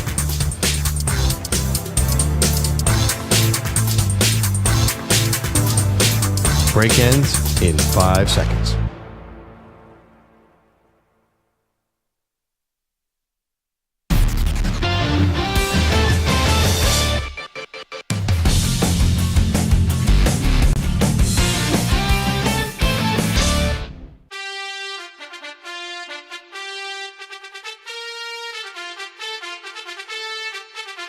You're listening to the Zach Gelb Show. Alrighty, welcome back inside the Convention Center in New Orleans. Day number 4 of Radio Row. Zach Gelb here with you. We welcome in a Super Bowl champion. It'd be funny if I introduced him just as his brother and pretend to do the whole interview, and then people would be like, "Oh, this guy doesn't know who he was. This dumb radio host." I would walk off. Yeah, it's already happened to us this week with Warren Sapp. Wonderful stuff. But now joining us, of course, Jason McCourty. I'm doing well. I appreciate you having me. How many times when you do this does like someone cheesily just introduce you? They go, "Oh, he's the better McCourty." All the time, or ask me which one is better looking and all of that. So you kind of just roll with it, and we can't stand each other, so it makes it easier to riff on one another. You've become a media star. Everyone wants a piece of you. You're on Good Morning Football for all those years. Now you're doing the games with our colleague Tiki Barber, NFL on CBS. And then ESPN. What's it like working with Stephen A? Oh, it's cool, man. Stephen A. You know the one thing, man. He knows how to entertain, and you learn a lot from him throughout the show, but in the breaks as well. So I've had a blast this year. Obviously, you just said leaving Good Morning Football. I didn't know what was going to be what once the show moved to L.A. So for me to be able to call games with Catalan and Tiki and the whole crew at CBS, and then to be able to still do some studio stuff with ESPN, Orlovsky, Harry Douglas, Shefty, Andrew Hawkins, Greeny, all of those guys have been awesome. I love Orlovsky. So when Orlovsky was first getting into the media business, he would come on in my show in New Jersey. Yeah. Which it was like a 500-watt radio station. And then I got him on all these other shows around the country. I'm still waiting for my 10% kick from him. But I'm going to let him know that. I'm really disappointed in Dan. His food takes suck. What he did with the Reese's Peanut Butter Cup the other week, disgusting. I've seen him do that with Mentos as well, where he just does the same thing and just spits it out like that. He wasn't doing that. He's like a bird for the camera. Like he really eats things. Like it's very weird. And for people that don't know, he had the Reese's Peanut Butter Cup, and I guess he doesn't like the milk chocolate, so he would bite around the milk chocolate to just get to the peanut butter, and then just eat the peanut butter. And when you saw how little peanut butter was there, it's like, dude, just go get a jar of peanut butter, put it on a stick, and then eat the peanut butter. He's a Yukon guy, so he's a little weird. Jason McCourty here with us. So when you work with Stephen A, and you know that you're going to challenge him on something or disagree, does like anxiety kind of creep in? Just wondering, do you get nervous to do that? No, not at all. I think that's more for me, like growing up, that's what barbershop sports talk was like, where guys had different opinions and you'd go back and forth of trying to prove why you're right. But at the end of the day, it's all fun and it's love. So that's why I think First Take is such a good show, because you have personalities, whether it is Stephen A., whether it's Dan O when we're on, whoever's on there, like you're taking your point of view, but you're trying to do it in a fun and an entertaining way. And that's what sports are. We all have our own takes and all of that, but we're able to do it in that type of atmosphere and have a blast doing it. Have you worked with Mad Dog Russo before? I haven't. I've met Mad Dog, but I haven't. He's on Wednesday, so I haven't had the chance. You know what's going to happen? He will be the guy that comes up to you. Devin, good to see you. 3 Super Bowls. Belichick, unbelievable. Oh, that's Jason? No. And I'll have the whole conversation, and I won't correct him. I would just be Devin. As long as I went and did a terrible job, everybody will believe that it really was Dev. And for people that can't see, Devin McCourty is to the right of us. Your Super Bowl, obviously, with the Patriots, the play that you made in the end zone where you broke it up, just when the Super Bowl, right, comes around on Sunday, that has to be on your mind. Just take us through that play. Yeah, I think the lead up to that play, that was my 10th year in the NFL, never made it to the playoffs. So to get that opportunity to play on that stage after going to 4 Super Bowls, watching my brother play in that team, for me to be out there and to have such a big play in that game, I think the X's and O's of it all, they gave us a similar play earlier in that game, and we talked about it on the bench, and when they came back to it, to go out there and make that play. And in the moment, you don't think how big of a play it is. And then obviously when the score ends up 13-3, you realize it. So I think for me, just my entire journey to get to that point and be a part of a Super Bowl and to make a game-changing play like that was just a phenomenal feeling. That's right. I remember the first time I talked to you was 2012. Yeah. In Indianapolis. Yep. Was it J.W. Marriott or Yep. something? Yep. Where we had you on Radio Row, and you go from being a fan watching your brother down to there with the family, eventually getting one of yours. What was the party like after the game? The party's Robert Kraft knows how to get down. always awesome, man. So the first time when my brother won the Super Bowl in Arizona, I stayed for the game. I went to the after party with him and all of that.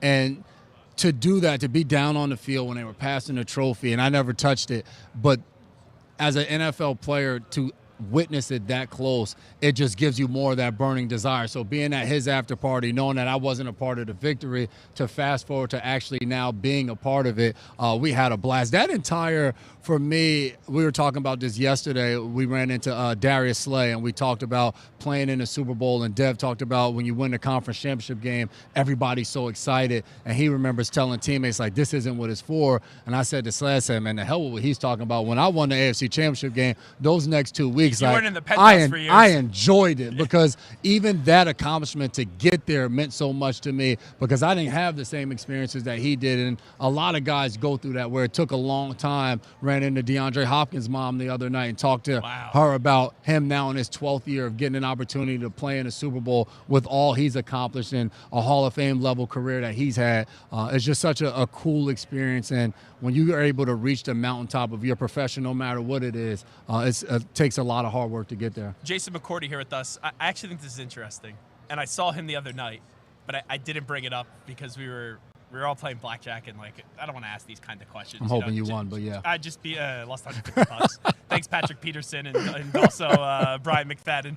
But I'm sitting there, and Jason Kelsey was in the room, and Kylie Kelsey was there too. It was like 6 of us playing blackjack, and Jason Kelsey's an Eagle, right? Yeah. He's like Mr. Philadelphia Eagle. Yep.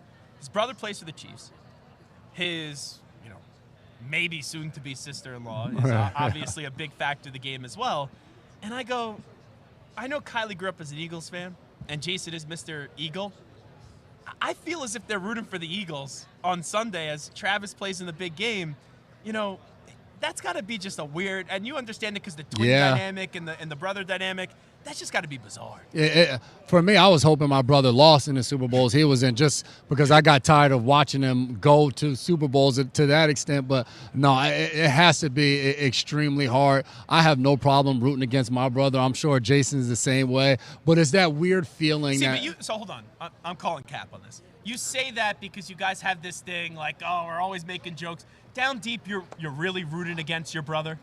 I won't say rooting against them, and I think they could probably appreciate this as well. They played in the Super Bowl 2 years ago, and you obviously want to win the game. But I guarantee you, for Jason Kelsey, you're playing in that game, and you're hoping the score is 42-43 because you're hoping Travis has the game of his life, but you just end up on top. And I would say the same thing for me and Dev. So are the relationships – I'm not saying your relationship with your brother isn't as strong as your teammates, but – because of that family atmosphere, it's almost as if you got multiple family members. Oh, for sure. And the relationship with your sibling is so different because you think about it, for those two guys, it's not only being in the NFL that you become your teammates on, but they had this dream from little kids, and you've watched each other's journey to get to where you are. So you've actually witnessed the hard work that somebody has put in, or the sacrifices that somebody has put in to get to that point. I remember the moment where the Chiefs win the Super Bowl and Travis goes up to Jason. He almost doesn't want to celebrate because he feels for his brother of just losing the Super Bowl. So it's such a cool thing to be a part of. Yes, there's heartbreak in it when one has to lose, but to think about being on the stage of a Super Bowl and playing against your brother. Weird. For me and Dev to be able to get to that point and be on the field together. I remember walking in pregame and you see all the celebrities. Conor McGregor was just walking down the sideline, but you just think back in that moment. I tried to take it all in. It's just like, damn, I'm here with my twin brother in the Super Bowl. Yeah, your embrace also at the AFC Championship game. Yeah. I remember the mic'd up. Yeah. I thought it was even more powerful than after the Super Bowl. And then also, when you look at Travis and Jason Kelsey, that mic'd up version, him, Jason, and his mom. Yeah. And like he was just so Go choked celebrate up. He's like, you were the star this week. Go celebrate with Trav. Yeah. That was really something. All right, let's get to the cornerbacks in this game, Jason McCourty. I look at the Eagles. Quinyon Mitchell's a stud. You got the exciting whites. I always love this with Reed Blankenship and also Cooper DeJean. I lived in Philly for 7 years, so we call him Cooper DeJean, really. And then you got Darius Big Play Slay. This secondary for the Eagles with the pieces up front with Jalen Carter. You got Zach Bond as a linebacker and Nolan Smith. This is one damn good defense. For sure. And a ton of credit to Vic Fangio. I got a chance to call one of their games this year, 2 of them, and got a chance to talk to Zach Bond, and he talked about when they first installed this defense, like, it was hard for everybody to figure out. And he said Vic Fangio demands perfection from all of the guys. And Bond said there was moments where I went to Vic and I'm like, you sure? Like, I should be an off-the-ball linebacker because this thing doesn't seem like it's working out. And they came out after the bye week, and you mentioned Cooper DeJean. He goes in there at nickel instead of Avonte Maddox, and Maddox has still progressed and done his job as well. But these guys just have turned it up to a different level. And I look at, when you look at a dominant defense, when you have somebody on every single level that's playing at an all-pro level, it makes it very hard to score and do things on them. Jalen Carter is unstoppable up front for them. And then you mentioned Nolan Smith, and with those two guys, we're on the same side of the defense, what they're able to do, their communication, their running games, the season that Zach Bond has had. And then you mentioned the guys in the secondary, and then bringing back a guy like C.J. Gardner-Johnson, attitude, what he brings to that defense. So you look at this matchup, it's so much fun because no matter who's on the defensive side of the ball, Mahomes figures it out. And it doesn't have to be a 300-yard pass game, but it's the moments that are crucial that he steps up and makes plays. And that's the thing, because you played with Brady for a little bit, and you could go up against teams. Like, I remember that divisional round game, I'm pretty sure, against the Chargers. Yep. People go, Chargers better team, 1 through 53. Yep. But as long as you have Brady as for the rest of that locker room, even if the other team could be better on paper, when you got the GOAT, or, in Mahomes' case, one of the GOATs, yeah, it's got to just give a different confidence to the rest of the locker room. The belief is unreal when you have a guy that can get it done. And I know because I played 13 years, and I would say the majority of my years, probably 11 of the 13, the years I was with Brady would probably be the only ones where you're out there and hey, all we got to do is get the ball back one more time. If we get the ball back one more time, we can sit on this bench and watch Brady go down and score. When you're on defense, you're on a team where you're out there in a 2-minute drill on defense, you're like, dang, if we give up a score, it's a wrap. Like, we have no shot at winning the game. It's tough to fight through that. When you give up a touchdown in the first quarter, and next thing you know, the other team has 13 points, and you're like, it's going to be tough to win this game. It's hard mentally to keep pushing past that. So definitely when you have a guy, it changes everything. My memory could be a little hazy on this one. You played Mahomes twice, right? AFC Championship game, and then you guys played in the regular season that year? Yeah, in 2018.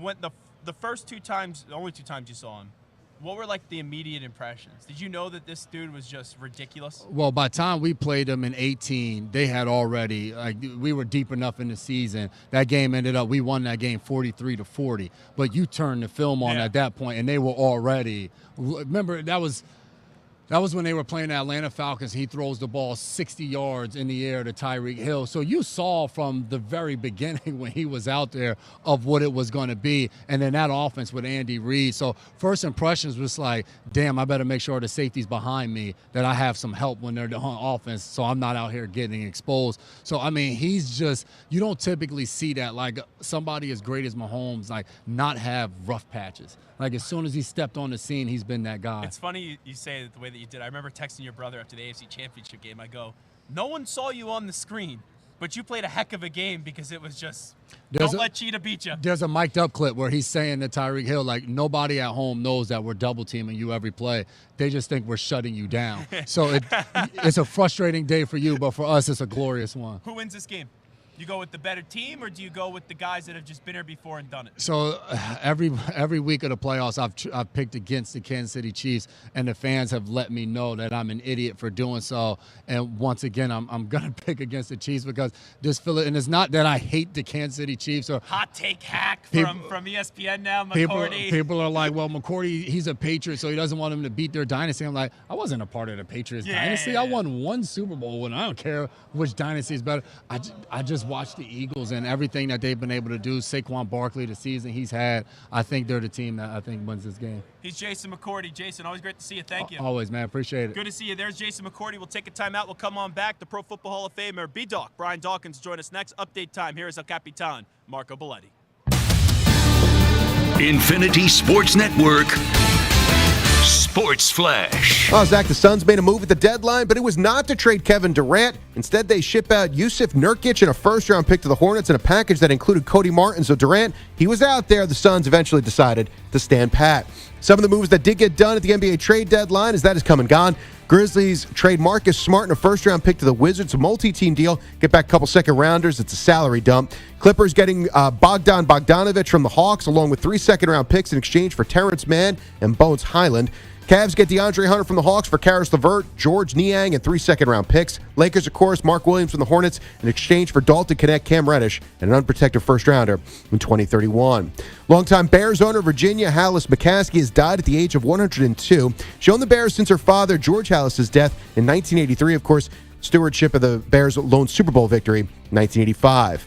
Jets continue to put the pieces together in their new front office. They've hired former Vikings GM Rick Spielman, that is a senior football advisor. And Ryan Day has cashed in on his first national title. 7-year deal, Ohio State, $12.5 million per, second only to the $13.2 million earned by Kirby Smart at Georgia. I'm Marco Belletti. Hey, like us on Facebook. Our handle is INF Sportsnet. That's INF Sportsnet for our Facebook page. This is the Infinity Sports Network.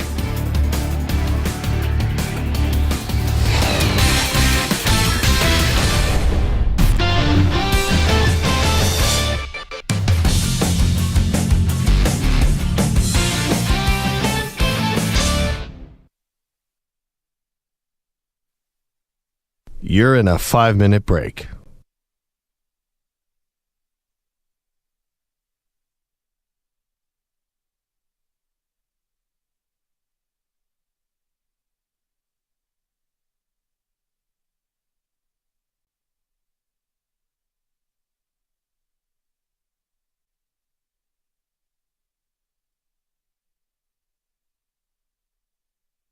Four minutes, 30 seconds remaining.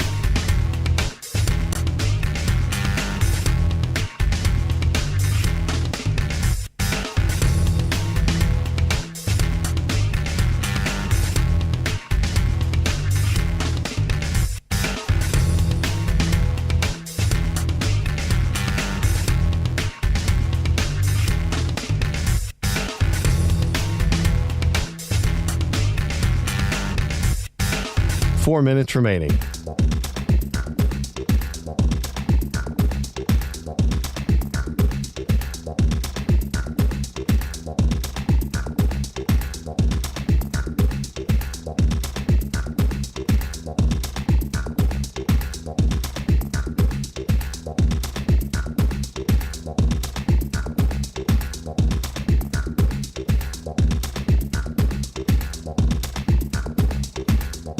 Three minutes, 30 seconds remaining.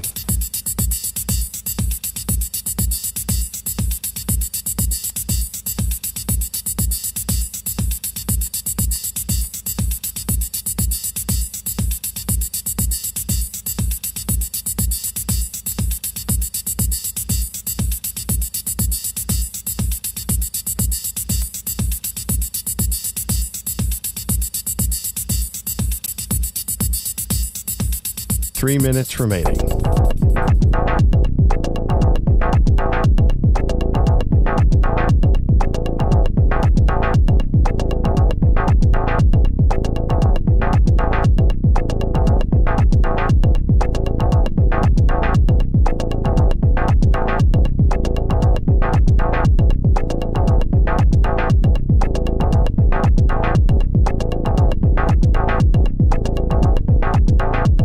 Two minutes, 30 seconds remaining.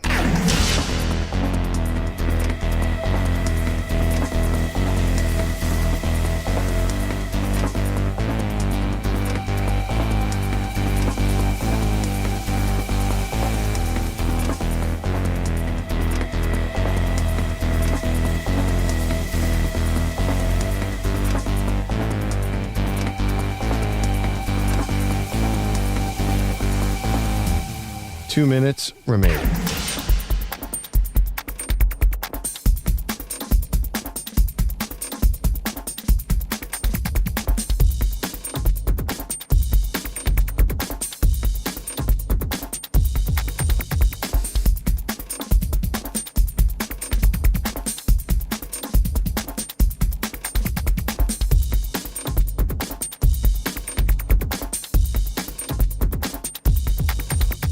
One minute, 30 seconds remaining.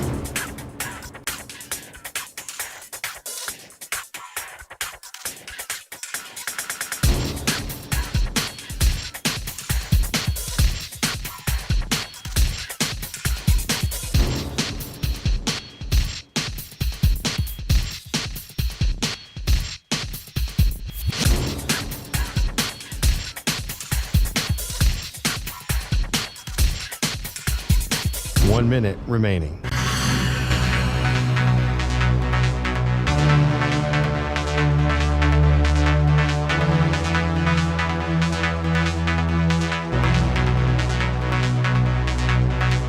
Forty-five seconds remaining.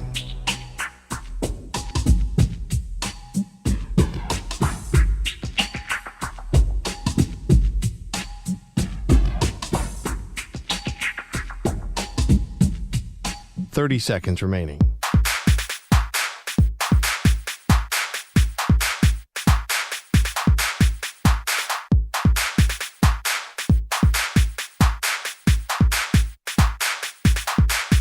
Fifteen seconds.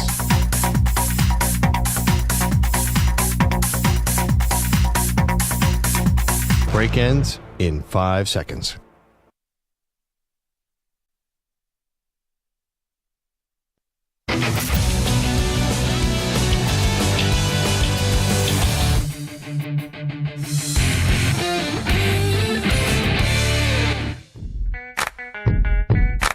Alrighty, welcome back inside the Convention Center Radio Row. This is the Zach Gelb Show, coast to coast on the Infinity Sports Network. And now we welcome in the Pro Football Hall of Famer. You know, I think he should crawl out and do the introduction. I was in Philly a few weeks ago. The music came on, and that place, man, you're one of the most beloved Eagles of all time.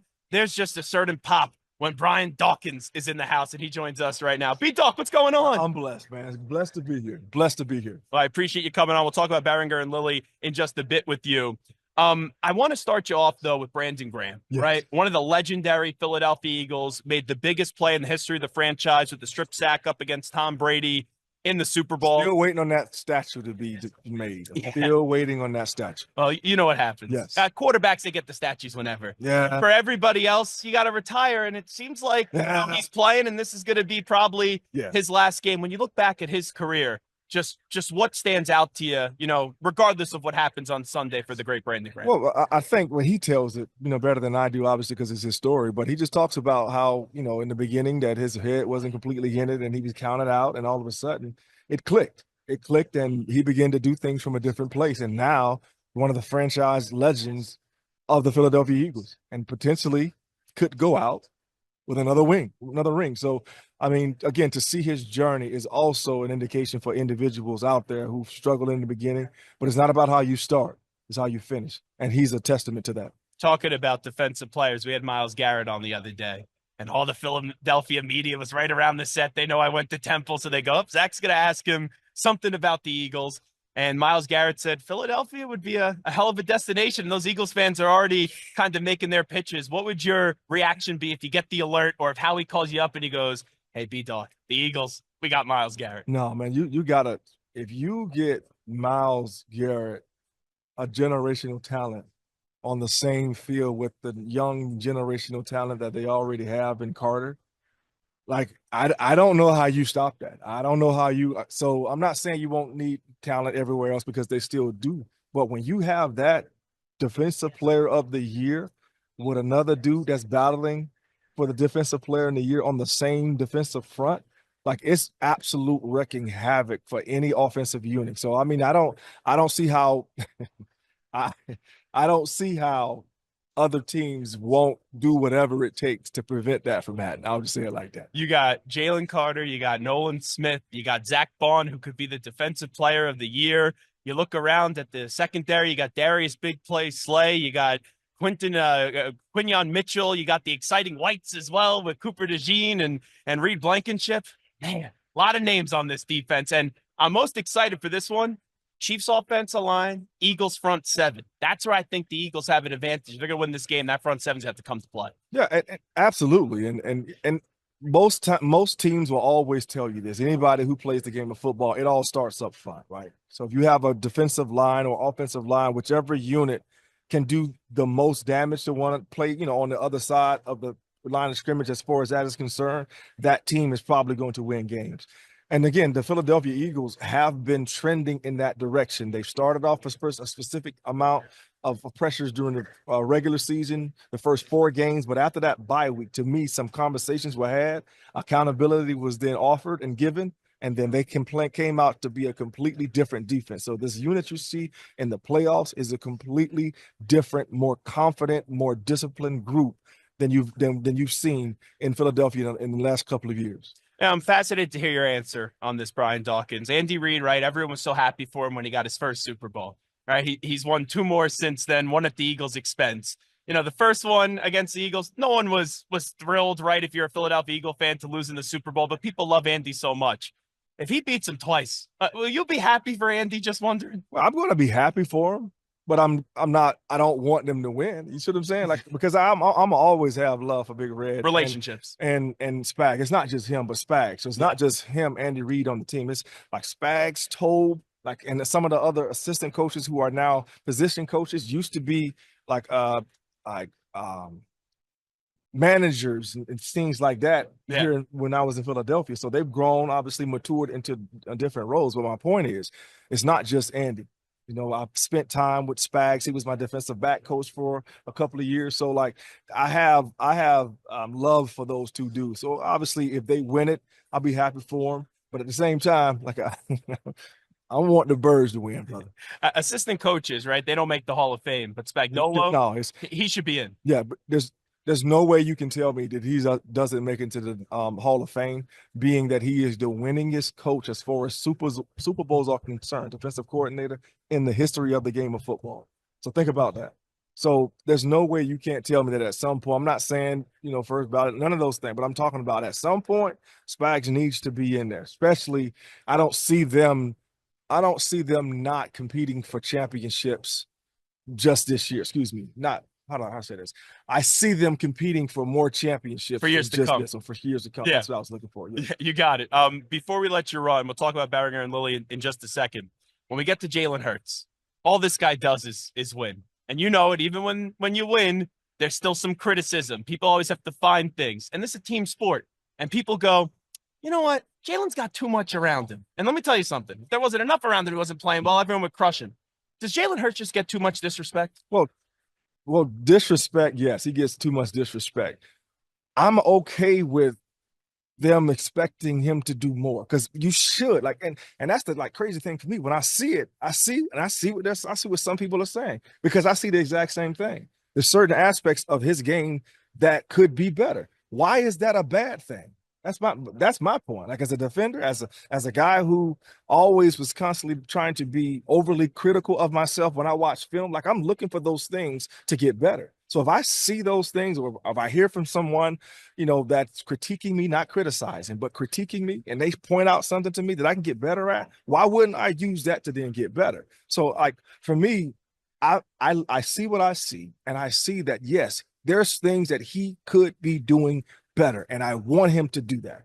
But again, he should want to do that, and I believe he does. So it's not a bad thing to critique a player, but just to hate on him, like I don't agree with the hate on him, but I do invite the critiquing. I do invite that. So you think there's a different gear for Jalen Hurts to get to? Because which is pretty damn cool because he's already been in 2 Super Bowls. But we've seen it. So it's not like we haven't seen him play at that level. We saw in the last Super Bowl, we saw him play best at player that in the level. field. Exactly. So we saw. So here's the thing: when you, it's like I can't use that. When you show somebody something and they see that you can do it at that level, I was going to say another word, but it might trigger some people. When you show them this thing that you can do at this level, but then you go back down to playing at a lower level, and that person who saw you play at this level is constantly saying, well, I saw that. Well, no, I saw that. No, I'm sorry. Why is that a bad thing? To me, that's a great thing. You played here. That's what we expect you to be. Matter of fact, that's not your ceiling. This is the ceiling this is your last ceiling. So there's still potential for you to even surpass that. Break through it, yeah. So that's my mindset when it comes to Jalen Hurts. It's like me being a tall guy. Anytime you go like a low place, your head hits the ceiling, you want his head to hit the ceiling pretty much. That's what you want. Yeah. All righty. Tell us what you're doing today with Barringer and Lilly. Yeah, so being blessed to have the platform that I have to be able to spread information to individuals. When I heard about this, I'm a very proactive individual, right? As far as my health is concerned, I've been that way as an athlete, obviously. But when I heard about these things that could potentially affect my parents. Both my parents have type 2 diabetes and high blood pressure. So those are the two parameters, if you will, that could potentially have you going down the risk of having high kidney disease. And so the It Takes Two campaign is that it takes two tests, a blood test and a urine test. It takes you and your doctor teaming up to get those tests. But ultimately, it's to find out if you are in that group of population. There's like 35 million people that could potentially have kidney disease, but the bad thing about it is there's only a few of them that know that they have it, right? So this is, you go to testyourkidneys.com to find out more information. But if you fit this profile, again, high blood pressure, type 2 diabetes, or someone in your family does, please go to testyourkidneys.com to find out the information so that you can ask your doctor to have these tests so that you can be here healthier longer. Always great to see you. Yeah. Good health. Appreciate you doing this. Appreciate you. God bless. Go Birds. Good health. Appreciate you doing this. Appreciate you. God bless. Go Birds. There he is, B-Talk, Brian Dawkins, joining us on Radio Row. And this portion of the show is brought to you by Ethos Life, the easy way to get life insurance in 10 minutes, up to $2 million in coverage with no medical exams and just a few health questions. Get your free quote at checkethos.com. Not available in all states. You know, I'll tell you, I thought that was an interesting perspective from Brian Dawkins that you don't really hear, because you would expect, right, former Eagle, very close to the organization still. You know, he was on the field just a few weeks ago running out. I think it was during the divisional round, yeah, because that was for the divisional round when you had the LA Rams up against Philadelphia Eagles.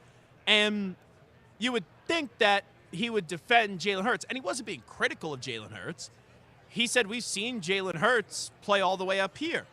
And he said it's okay to pretty much criticize people if they're deserving of criticism, or you want to just see them get to that different level.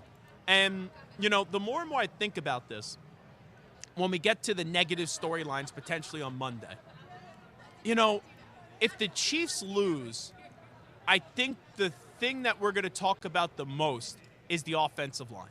Just thinking from a negative standpoint, right? Chiefs lose. Why do they lose? Offensive line. When you look at the Eagles, I would think that the biggest national conversation if they lose is going to be the quarterback in Jalen Hurts. And I saw Jalen Hurts 2 years ago in the Super Bowl outplay Patrick Mahomes, but he lost the game. So can Hurts play at a high level? Absolutely. But you got to win. Because last year or 2 years ago, you're the best player in the game, and people get on him for that one mistake with the fumble that went for a touchdown. They end up losing. So it's one of those things where I just look at this game, and from a negative standpoint, if the Chiefs lose, I think we're talking offensive line. If the Eagles lose, I think we're talking about the quarterback. And I say this all the time. Most time, Mondays after a game, we're either talking about a coach or we're talking about a quarterback. 99.9% of the time. It's the way we dumb it down. It's the way we do this thing on local radio, national radio, however, TV, however you usually consume it, because the quarterbacks and the coaches are the easiest things to discuss. So I can't wait for the game coming up on Sunday, and I'm going to be really curious to see what we're talking about. And, hey, you look at a Mark Andrews, by the way. That was like the one time this football season I remember we weren't talking about a quarterback or a coach after a big game on Sunday. I mean, you take a glance back at Mark Andrews when he dropped that football. Clearly, that was the number one talking point for that game. But even still, people are on Harbaugh. People are on also Lamar Jackson as well, which I really didn't think was all that fair. So here we are at the Convention Center. Zach Gelb here with you. We still got a whole lot more to come. What a loaded show this has been so far. When we got things started with Emmitt Smith, we also had on Cam Jordan, Bijan Robinson, Drew Brees. Just heard from Brian Dawkins. When we come on back next, I have never talked to this guy on this show before.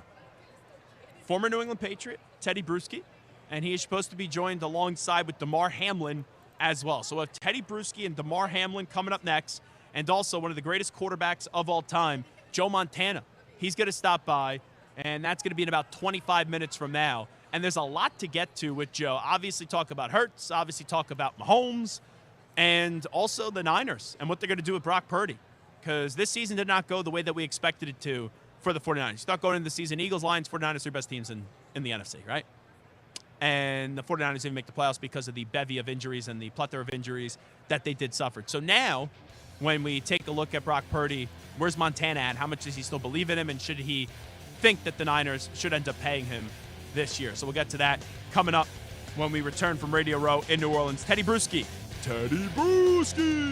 and Damar Hamlin will join us next.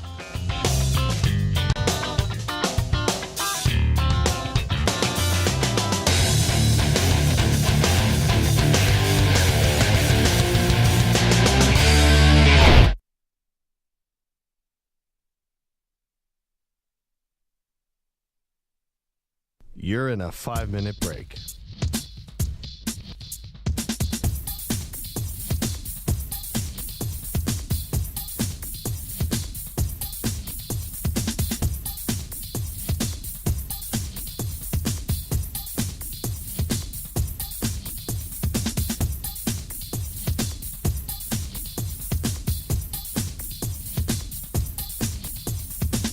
Four minutes, 30 seconds remaining.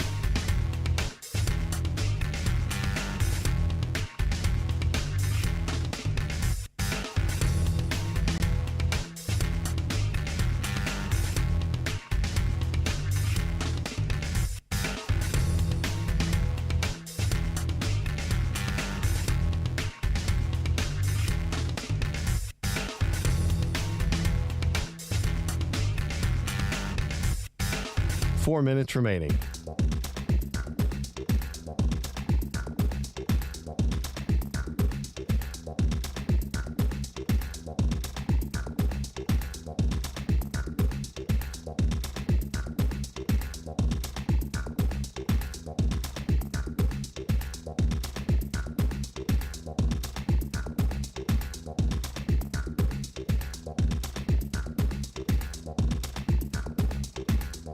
Three minutes, 30 seconds remaining.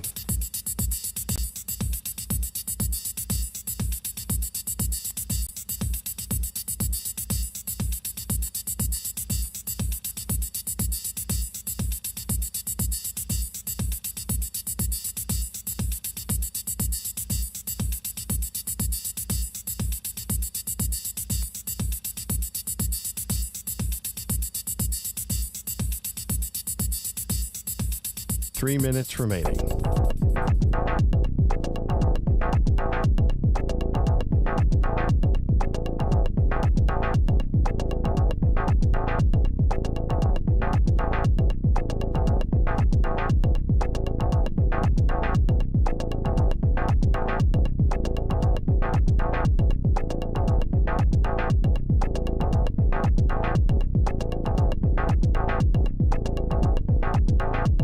Two minutes, 30 seconds remaining.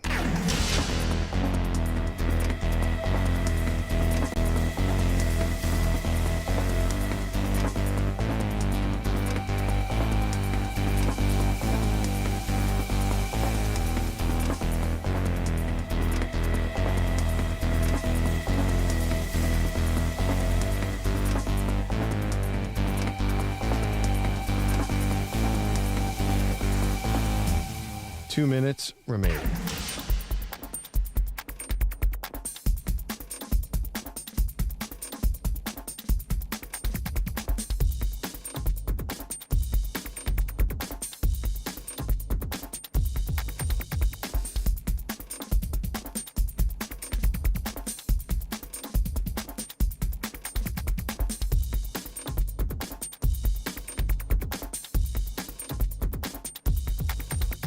One minute, 30 seconds remaining.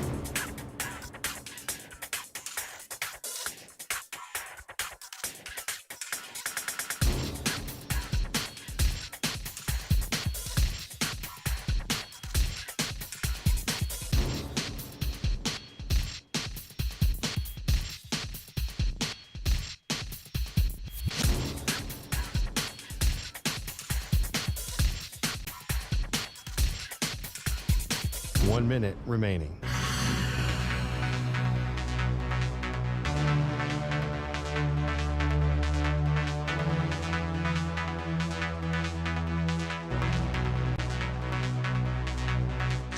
45 seconds remaining.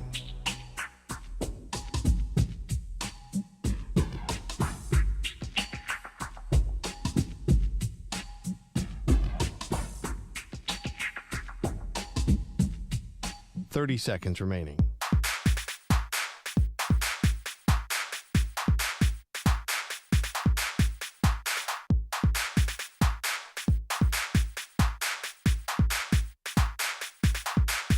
Fifteen seconds.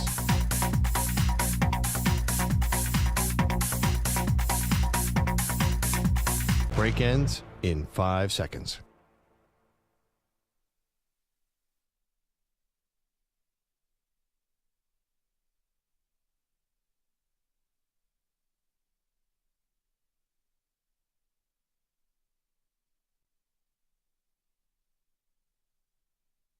To infinity and beyond. He's live. He's nationwide.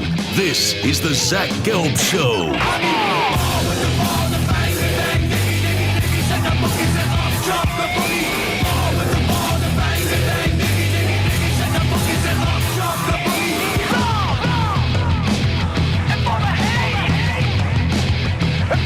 Here's your host, Zach Gelb. All righty, welcome back in Inside Radio Row. Zach Gelb here with you, coast to coast on the Infinity Sports Network. And now joining us on behalf of Abbott is at linebacker, number 54, Teddy Brees. I think I did that as a kid with my uncle. Really? And also my cousin, like 4,000 times as a kid. There was two guys. For some reason, my uncle would always watch. He'd be like, Teddy Bruschi, he would do the chant, and then for some reason, Tully Banta-Kane. Oh, really? Tully, huh? I don't know why with Tully, and then Mike Vrabel was always, he's the best open field tackler in the league. Those really? were my all right. what he would always say. Well, we were watching Zach. games. Thanks, man. Well, I appreciate you coming on. So yeah. Let's start you off with the Pats. How about Vrabel becoming the head coach? Man, it's such a great friend of mine. Of course, I'm going to say I'm excited. I mean, I can't wait to see him do it. I've just seen him from being a teammate, Zach, all the way to going collegiate coaching with Ohio State, and then everything with the Texans, and then the Tennessee Titans, a head coach, and just watched him sort of form into this style, this coaching style that I compare to Bill Parcells, really. I mean, it's more Parcells than Belichick to me because of the way Vrabel can touch a player personally, really, and really just have a relationship with the player. And that I was under Coach Parcells, Bill Parcells, my rookie year, and I had that connection with him. And but it's still, I felt like I was in fear for my job constantly. You know what I mean? So I think that's also important, very important. I'm a rookie, of course, I feel that way, but I think it's just such a blend of so many different talents that he has that I'm proud of him, for one. He's a good friend of mine, and I want to see him succeed. And now they need more talent. Like, I think Drake's going to be really damn good. T. Higgins would be nice. If they get Abdul Carter in the draft, that would be good. And most importantly, they got to invest in that offensive line. So that's first, right? I mean, don't you look at number 4 overall with that, or how do you bargain to I don't know, is there a top-ranked offensive lineman you love? But I think that is the only place to go. I mean, really, multiple players along the offensive line.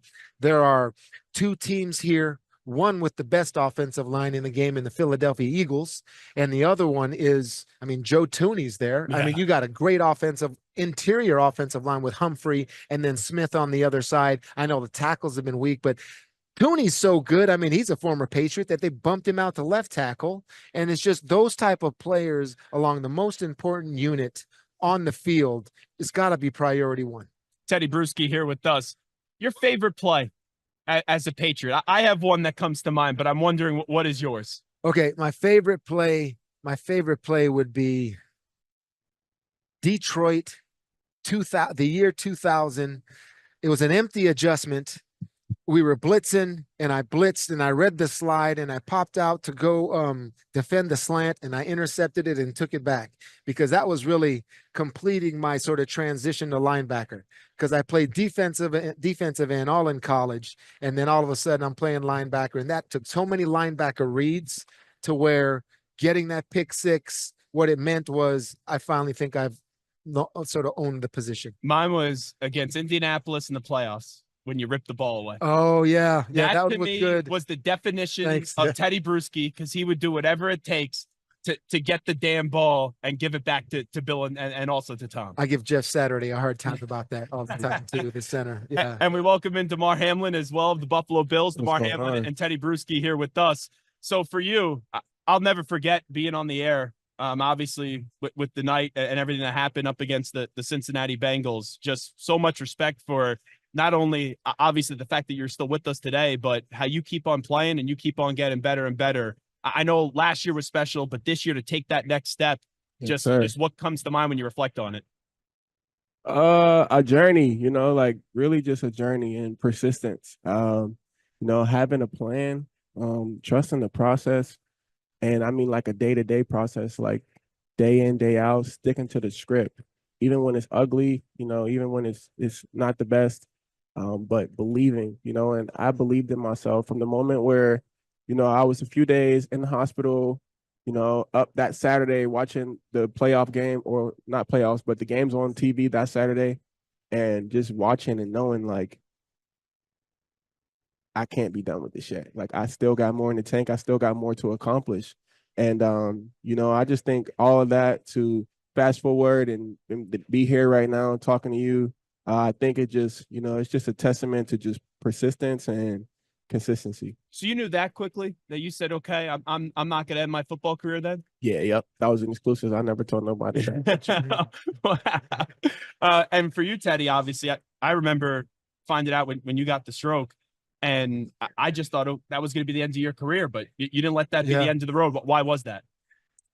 Well, I thought I was done, actually. It's a little different from Damar. I couldn't see. I mean, I lost a left field division in both my eyes. So it was like I couldn't even drive. I mean, so if someone were to come, I can't play football, or someone's just going to blindside me from my left every single time. So I had to rehab. And once my sight came back, then I started to think about how it was possible. So more of a process for me, but still very similar to Damar in terms of trying to get back to being a good football player. I never forget the video of you walking out of the hospital. And then obviously when you got back on the field, just the reaction too, for both of you. Yep. What did that reaction mean the first time when you stepped back on the field? What did you kind of remember from it? You go first. I want to. I was a mess. I was a mess because I was a lot of people questioned if I should have come back. I mean, stroke, put a device in your heart. Is this something that's supposed to be done? So that was a big question with me.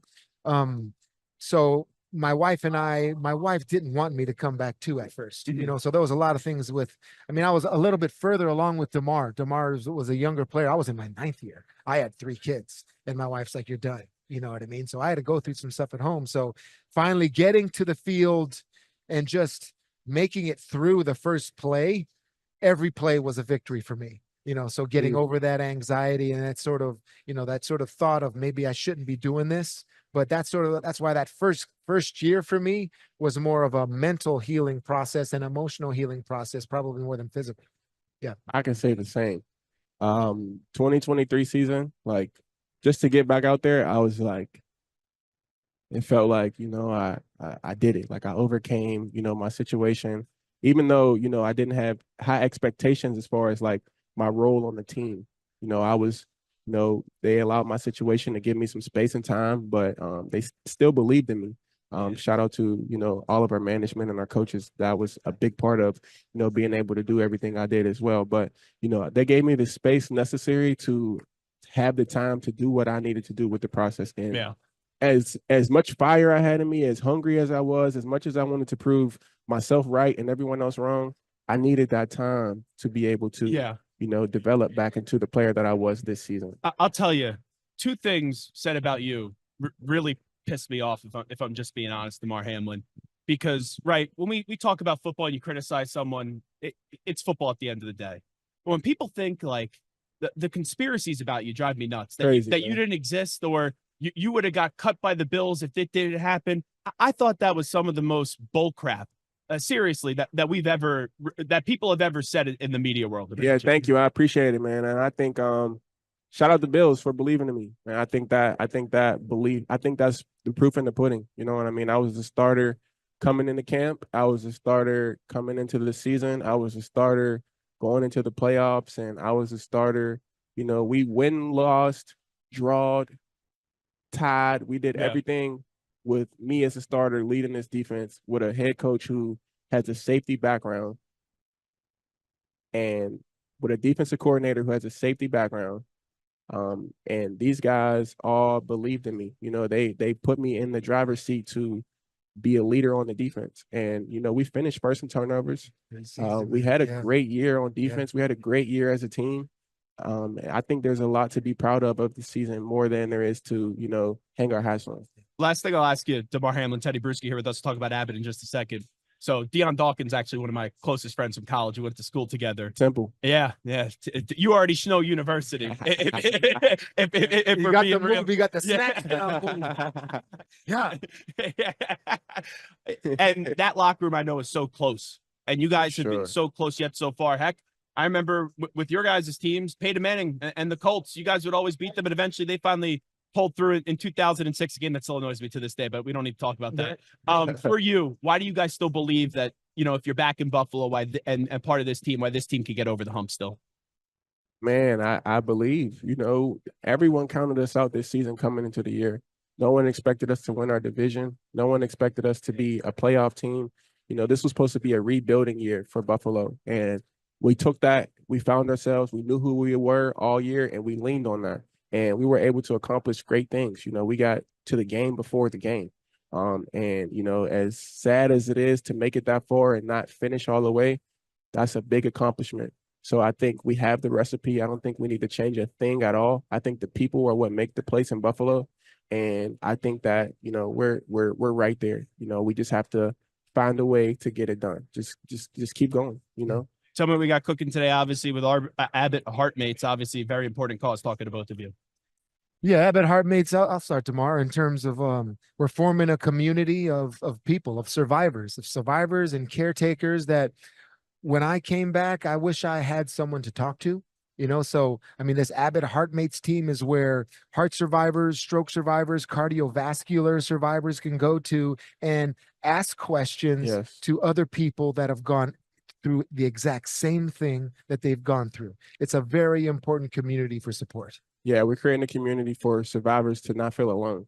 You know, when us as survivors and, you know, everyone who's a part of the Heartmates community, when you go back into your normal environment, you can be the only one who has had your life experience as far as health.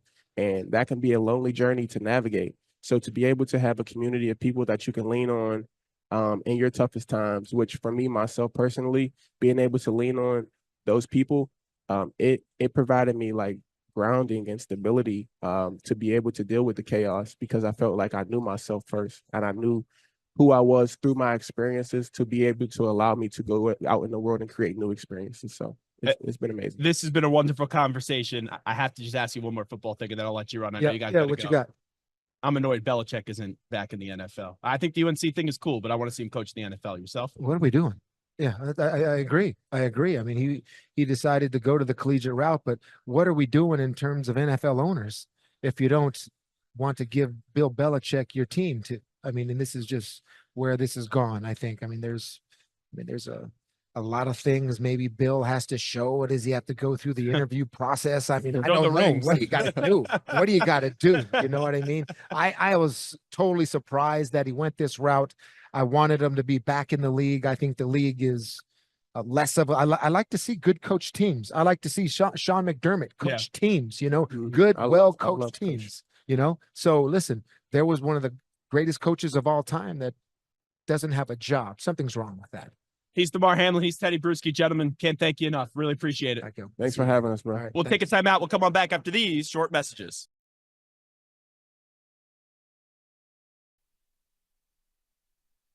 You're in a 5-minute break.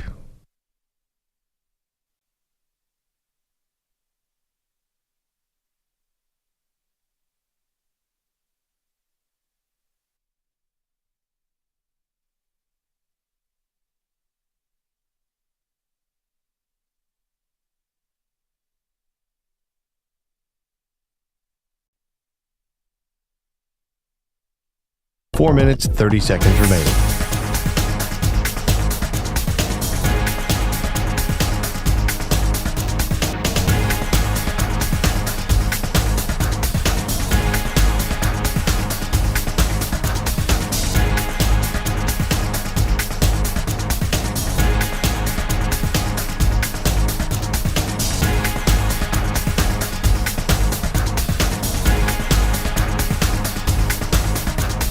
4 minutes remaining.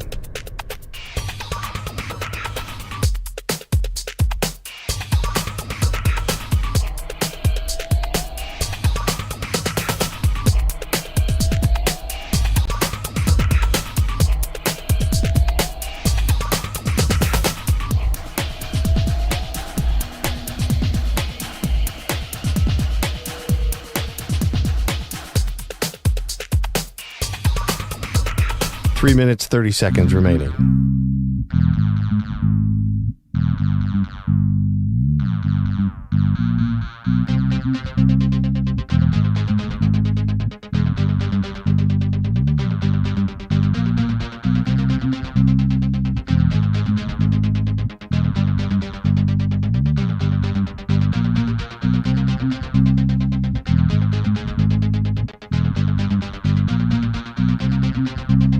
Three minutes remaining.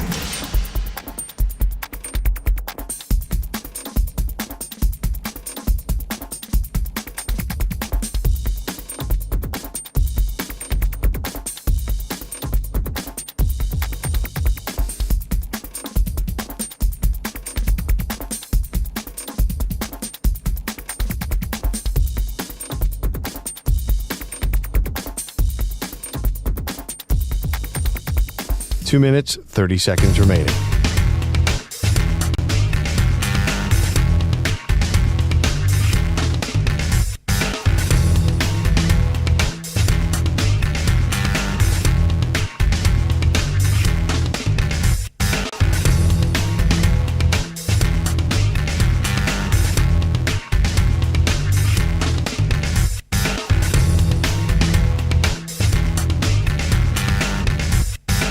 Two minutes remaining.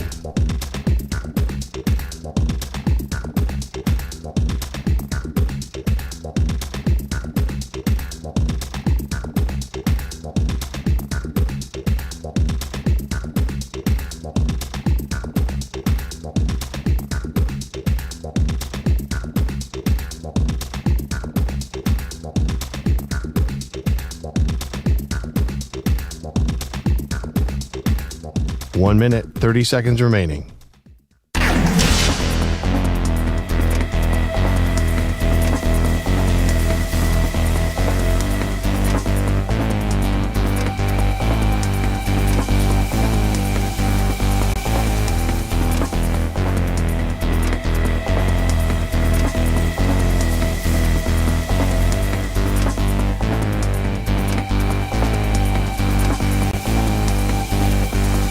One minute remaining.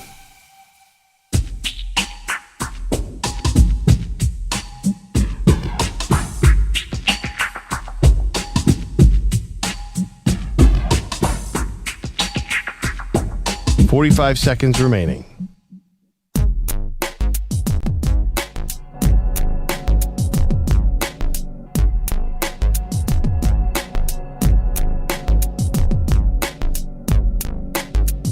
Thirty seconds remaining.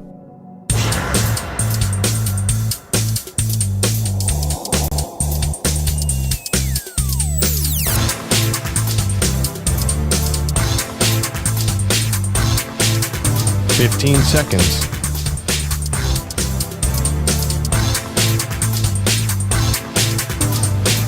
Break ends in 5 seconds.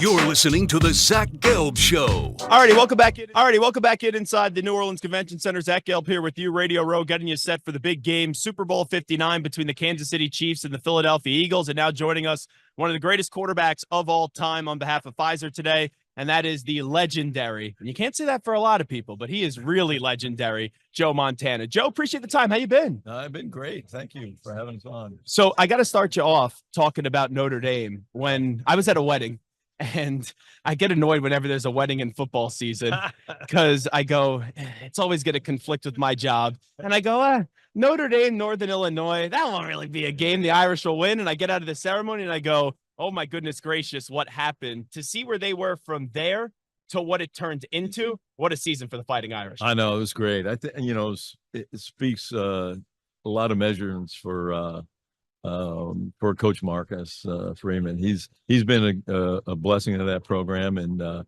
he got him back to the big dance. Unfortunately, they took a nap there in the middle of the game for a little bit, but it's great to see that they're playing well, and the portal thing and these guys moving around to kind of mess things up a little bit. We'll see how they end up, but I'm looking forward to having another great year next year. That'll be fun. Yeah, everyone can have an opinion on a quarterback. Yours obviously carries a different type of clout. I was talking to Ryan Leaf the other day, and I said, who do you think's the best quarterback in this draft class? I go, Shedeur Sanders or Cam Ward? And he paused for a second. I go, oh, he's about to say neither. And he actually went with Riley Leonard. What do you think Riley can turn out to be in the pros? He would have to get with the right team, and I think he's a developmental guy.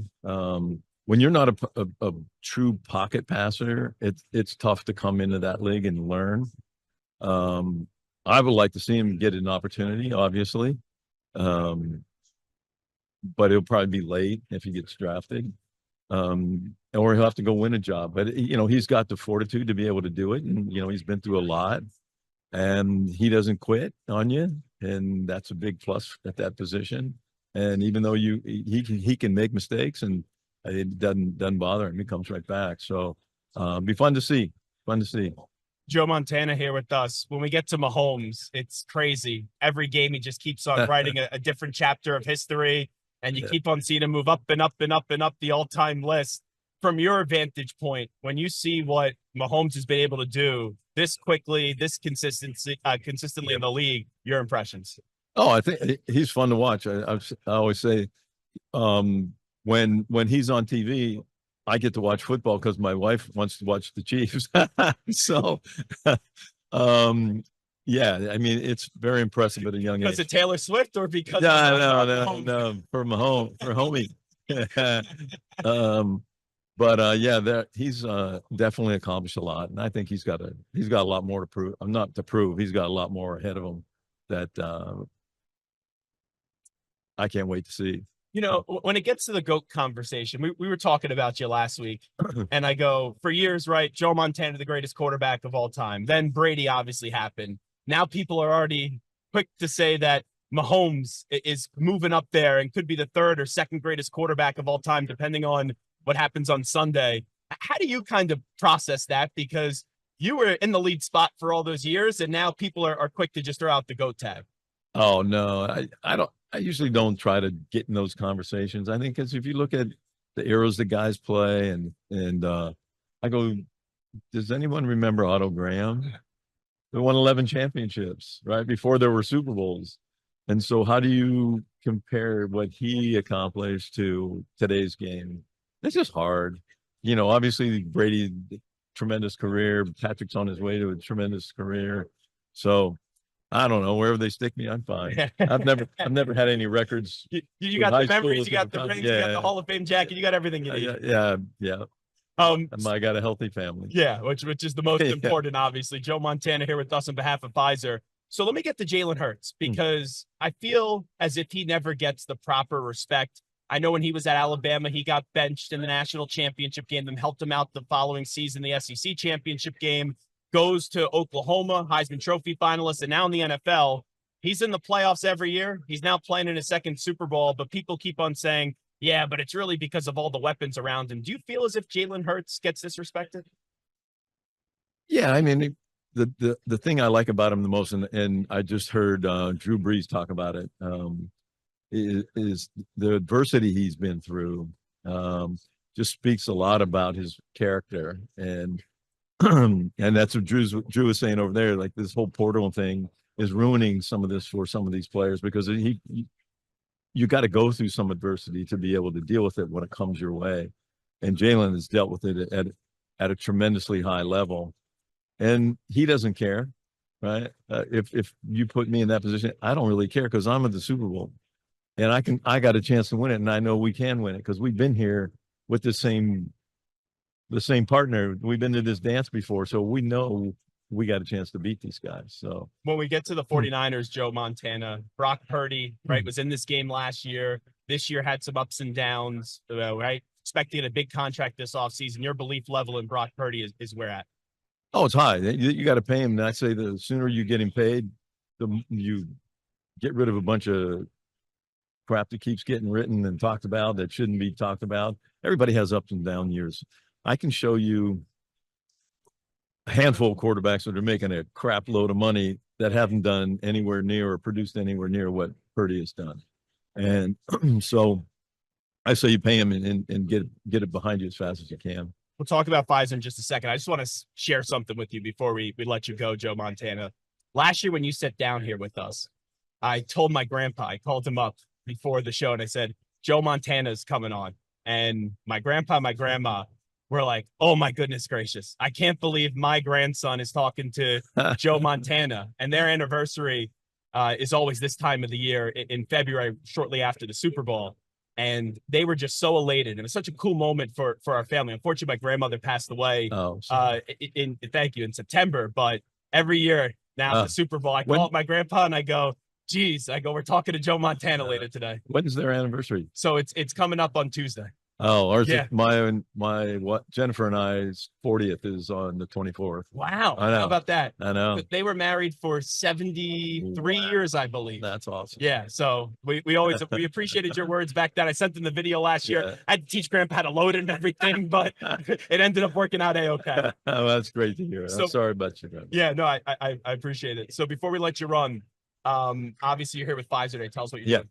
You know, I've been with Pfizer now for a number of years, and we've been talking about, you've seen a little more on TV now coming out about the pneumococcal pneumonia. And the CDC recently took the at-risk age from 65 to 50. So if you're 50 and older, you're 6 times more at risk of catching the disease. And so we're just out here to say, hey, get vaccinated. That can help this.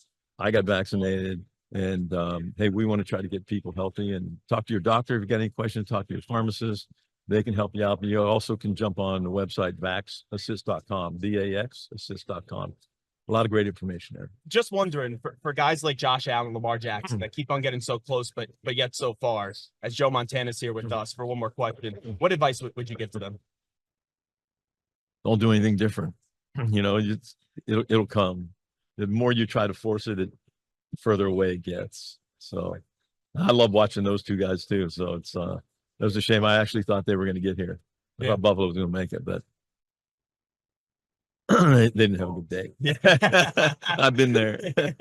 not many times, but here and there. Hey, Joe, we appreciate it. No, thank you for having it. Appreciate it. Yep. Appreciate it. Tell your grandpa hi. There he is, Joe Montana, joining us on set. Zach Gelb here with you inside the New Orleans Convention Center on Radio Row. You know, Joe doesn't usually give really like fiery opinions. Nicest guy though, obviously, as you just heard that exchange. But what he said about Brock Purdy, that's the most animated I've heard Joe Montana in quite some time. I could show you a handful of quarterbacks that are making a crap load of money that haven't done anywhere near what Brock has done. So that is the stamp of approval. Sealed, signed, delivered. I didn't say it. That's Joe Montana saying it. I'm getting the thumbs up here on Radio Row about the take with Brock Purdy. It wasn't me. It was Joe. So I don't think this ends up being this crazy of a debate. It could be a crazy debate in terms of us and sports talk radio and television and all that. The Niners are going to pay Brock Purdy. Now, how much? That's a great question. They're going to get a deal done. But to go through it, because Joe said there's a bunch of quarterbacks that get paid more that haven't done anywhere close to what Brock Purdy has done. You know, if you want to say Dak Prescott, he's never been to an NFC Championship game. You know, he's had a top five season before. He makes $60 million a year. Joe Burrow, you know, Joe Burrow's better than Brock Purdy. Jordan Love, he makes $55 million a year. You could argue that Brock Purdy's done more. Trevor Lawrence is $55 million a year. Tua Tagovailoa, $53 million a year. Jared Goff, $53 million. You know, he's been into a Super Bowl. Justin Herbert, 52. Never won a playoff game. Lamar Jackson, stud, 2-time MVP. $52 million. Could be a 3 after tonight. Jalen Hurts, 51, 2 Super Bowls. Kyler Murray, Kyler Murray hasn't done enough in the NFL compared to Brock Purdy, 46. Deshaun Watson, 46. Kirk Cousins, 45. Mahomes, what a bargain. The Mahomes contract, Santer, you've done this for a while. Remember when the Mahomes contract came out and it was one of those things where it was, oh my goodness, can he eclipse that? I don't think he'll be the highest paid quarterback per year in league history, right? I don't think so, but I think he'll kind of get close, maybe like 50. If we talk about kind of how many times that good quarterbacks get paid great money, and I want to see more about Brock Purdy. I can't call him great, but he's good, right? That locker room believes in him. Fred Warner pretty much said it the other day. So it's not going to be a 4-year contract that's going to be a bargain. This is back from end of January. The 49ers projected to give Brock Purdy $48.5 million a year. Doesn't that kind of seem a little low, 48.5? So 48.5 would be 1, 2, 3, 4, 5, 6, 7, 8, 9 quarterbacks. So it'd be top 10. I think he's going to get $55 million a year, Stu. Wow. Can I just give you 2 names? Sure. Tua, 53 a year. Trevor Lawrence, 55 a year. Could he want to take less? I guess. Does that usually happen? Not really. Now, could he be a team guy? Maybe with the fact that he was Mr. Irrelevant, does he say, okay, I'm just going to take the first deal that I could get? Now you have agents that will prevent you to do that. So you're right. He's going to get more than he's going to get at least $50 million. And 50 puts him at top 10. Jalen Hurts, $51 million. Lamar, $52. Stu, I would say you're probably right. The floor for that is you said 50, right? I said 50. I don't think he gets less than 50. I don't think he gets 60, but I think it's somewhere in that 50 to 57 window. And if he ends up getting $56 million, it makes it the second highest paid quarterback per year. Because Burrow's at $55 million. You have a few guys that are at $55 million a year. So I think that's where we're heading towards. Probably anywhere in that. It's a big range, but when you're talking about that many millions, it matters less. Does it really matter to Brock Purdy? You're looking anywhere probably $50 to $56 million a year. And then the question becomes, who do they lose because of Brock Purdy, because of that contract? But that team next year depends on the health of McCaffrey. I wouldn't be surprised if Debo becomes a cap casualty. They just paid Ayuk now. Ayuk's coming off the injury. Kittle's still there. The line, we'll see if Trent Williams comes on back, but the line is usually good. And defensively, they got so many players. And I think it just comes down to health. So you could weather that storm for one more year. Next year, Stu, it feels as if they have to get a Super Bowl. If they don't get a Super Bowl, you're going to have to tinker with that because, right, the core that they've had, it didn't work this year because of the injuries. Then you go back and you try to get it done, and guys are willing to stay because you got the 2 Super Bowls, some of them, most of them at least one, and you go all chips in, all in next year. And it seems as if that's Super Bowl or bust, where if you don't get the job, then I think it's fair to say the window is shut. Or the window has to, it gets closed a little bit, and you got to find a way to jam the window back up. That's what it comes down to for me, because the idea that people are saying, oh, the Niners can't get to a Super Bowl next year, without even knowing what the rest of their team's going to look like, I think that's ridiculous. Because name me the 3 teams in the NFC that are definitely better than the Niners entering next year. All right, you want to say the Eagles? I could even give you the Lions. After that, are the Commanders going to be able to bounce back? The North, the Packers, they didn't take the next step this year. When you take a look, and that mic's on, just letting you know. And when you take a look at the Minnesota Vikings, I don't know what J.J. McCarthy's going to be. So the more and more you go through it, and you go through these teams in the NFC South, no one's ready to go win a Super Bowl there. The West, is Matthew Stafford going to be back? What ends up transpiring with Cooper Kupp? Where does Myles Garrett get traded to? So still, I don't know about you. I think this Niners window is still open, but if you don't go win a Super Bowl next year, then you're going to have to say goodbye to some of those guys that have been really damn good, a lot of them great. And if you don't get a Super Bowl done, and even if you do get a Super Bowl done, then some guys are going to go elsewhere. That's just nature of the business. But next year, I think, at the end of next year, that's when you're going to have to make some decisions to kind of retool what they've been doing. Where it's a good foundation. It's a really good foundation, but you got to pretty much adjust it then after that, Stu, if they don't get one done this. I think next year. Yeah, I think next year is the last year. Again, like you said, there's ways that they can get back and maybe 3 or 4 years from now do it, but that's going to take a lot. I think next year is their best bet. Hey, by the way, listening to Drew Brees, I didn't bring this up to him because we were pressed for time, and we were talking about so many different things. I heard at times a little bit more animated Drew Brees, and I wondered, as quickly as he got involved in broadcasting, maybe he just wasn't as good at the jump because there were still a lot of relationships that he was close. It seems like, not that he was like polarizing and crazy. He wasn't Howard Stern with us. But it seems as if that guard is down of worrying about what you're going to say on TV. I don't know about you, Stu, but right, Drew Brees was really criticized as a broadcaster, much, yes. And it was one and done. And you would think with a guy with that name would be a hot commodity. I wonder what he thinks of Brady. And then also I wonder, and I know we've seen him do some work this year, if a network's going to go make the move and put him back in a spot, you'd think Drew Brees would get a second chance to be a broadcaster right full time. I would think so, especially with the name that he is. You're right, like he wasn't some backup or anything. Yeah. Like he's Drew Brees. Like he should get another shot, I think. Yeah, like I love Dan Orlovsky, but like if Orlovsky stunk on TV right away, Dan's a friend, but if he stunk on TV right away and there was a moment of him stinking on TV, then he's not going to get a second chance. But a guy like Drew Brees, you would think would get a second chance and a second go at it in this crazy media world that we're in. All righty, let's do this. We'll take a break here on Radio Row. Zach Gelb here with you. Super Bowl 59, we get you set for the Eagles and the Kansas City Chiefs.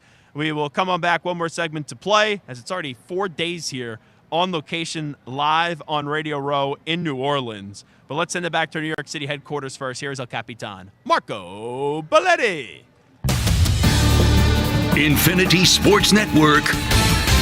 Sports Flash. Well, Zach, the Suns entered the trade deadline looking to add Jimmy Butler, lost out to the Warriors. Then they had conversations about moving Kevin Durant. However, in the end, all Phoenix did was ship out Yusuf Nurkic and a first-round pick to the Hornets and a package that includes Cody Martin. So Phoenix sitting in a three-way tie with Golden State and Sacramento now for that final playoff spot in the West. Some of the moves that did get made, Grizzlies traded Marcus Smart in a first-round to the Wizards, a multi-team deal. Got back a couple second-rounders. That's a salary dump. Clippers got Bogdan Bogdanovic from the Hawks, along with 3 second-round picks in exchange for Terrence Mann and Bones Highland. Cavs, they get DeAndre Hunter from the Hawks for Karis LeVert, George Niang, and 3 second-round picks. Lakers, of course, get Mark Williams from the Hornets, then in exchange for Dalton Knecht, Cam Reddish, and an unprotected first-round pick in 2031. Virginia Hallis McCaskey, who inherited the Chicago Bears from her father, George Hallis, has died at the age of 102. She owned the Bears since her father's death in '83, of course, winning their only Super Bowl under her guidance in 1985. And Ryan Day heard plenty of criticism over the years, but a national championship will quiet all that down, and now Day has gotten his payday. Ohio State rewarding him with a 7-year deal, $12.5 million per. Second highest paid coach now to Kirby Smart at Georgia at $13.2 million. I'm Marco Belletti. Hey, like us on Facebook. Our handle is INF Sportsnet. That's INF Sportsnet for our Facebook page. This is the Infinity Sports Network.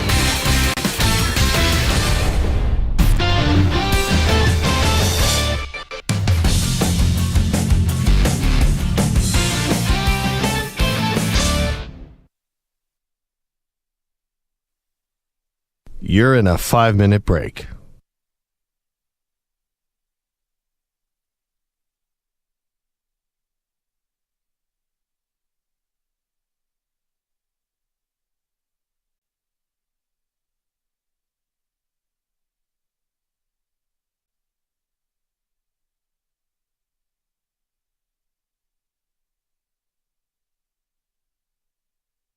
Four minutes, 30 seconds remaining.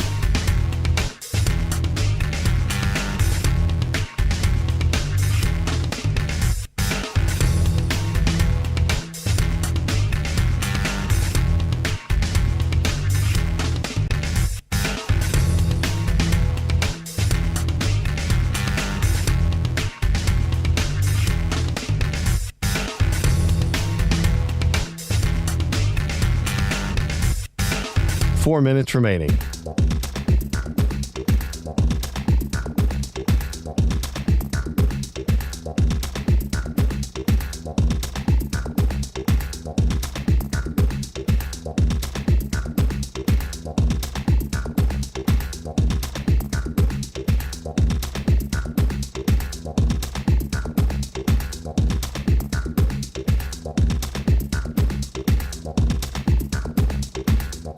3 minutes, 30 seconds remaining.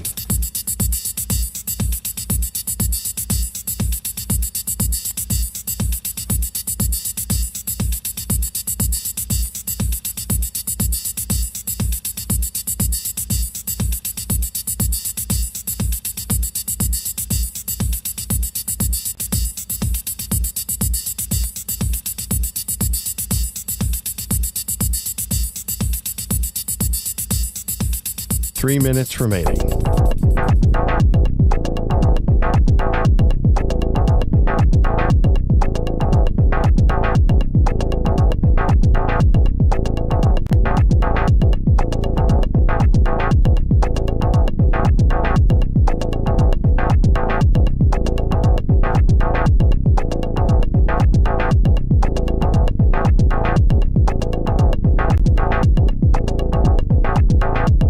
Two minutes, 30 seconds remaining.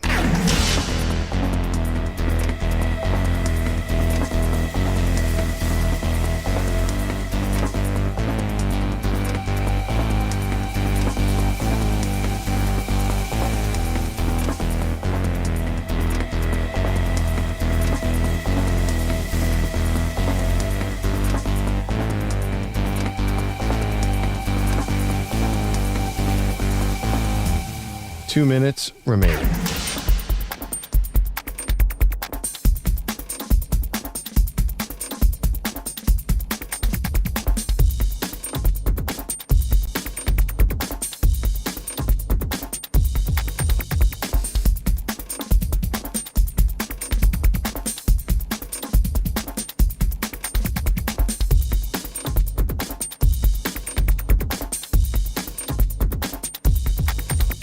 One minute, 30 seconds remaining.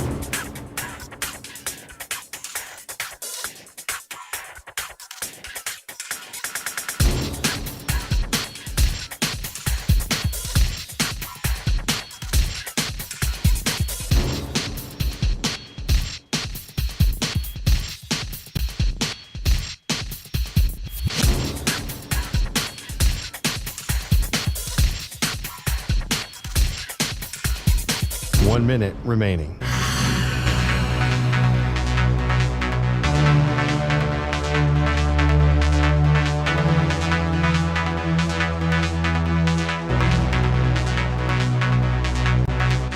Forty-five seconds remaining.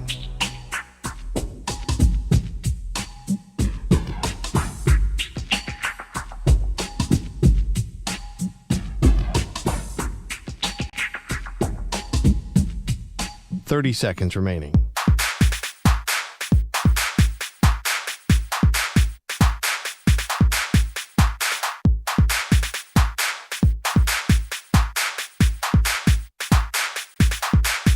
Fifteen seconds.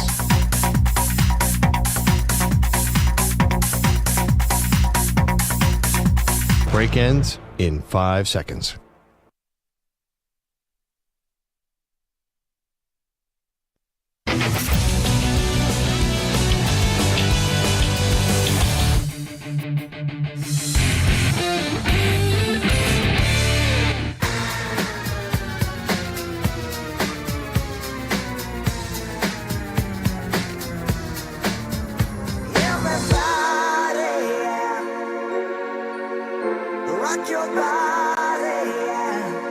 Hey, this is Howie. And this is Nick from the Backstreet Boys. And you're listening to the Zach Gelb Show. And guess what? Zach is back. All right. He's live. He's nationwide. This is the Zach Gelb Show. Alrighty, and the Zach Gelb Show on Super Bowl Radio Row is sponsored by Tide Pods. Turn to cold water washing with Tide Pods. When you switch from hot to cold, you can save up to $150 a year on your energy bill. Plus, Tide cleans great in cold. So we have this big washing machine set next to us on Radio Row, and there's a hole in it, and you have a beanbag, these Tide beanbag pods, if you're watching on YouTube, and you could throw them.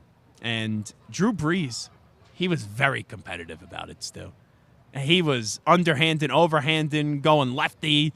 He was very much into, I guess whenever you give a quarterback something that resembles a ball, they go crazy. It's almost like, I feel like I'm talking about a dog, by the way.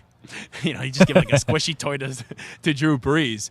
And Dawkins was here. We were catching up with him earlier today, a buddy of mine.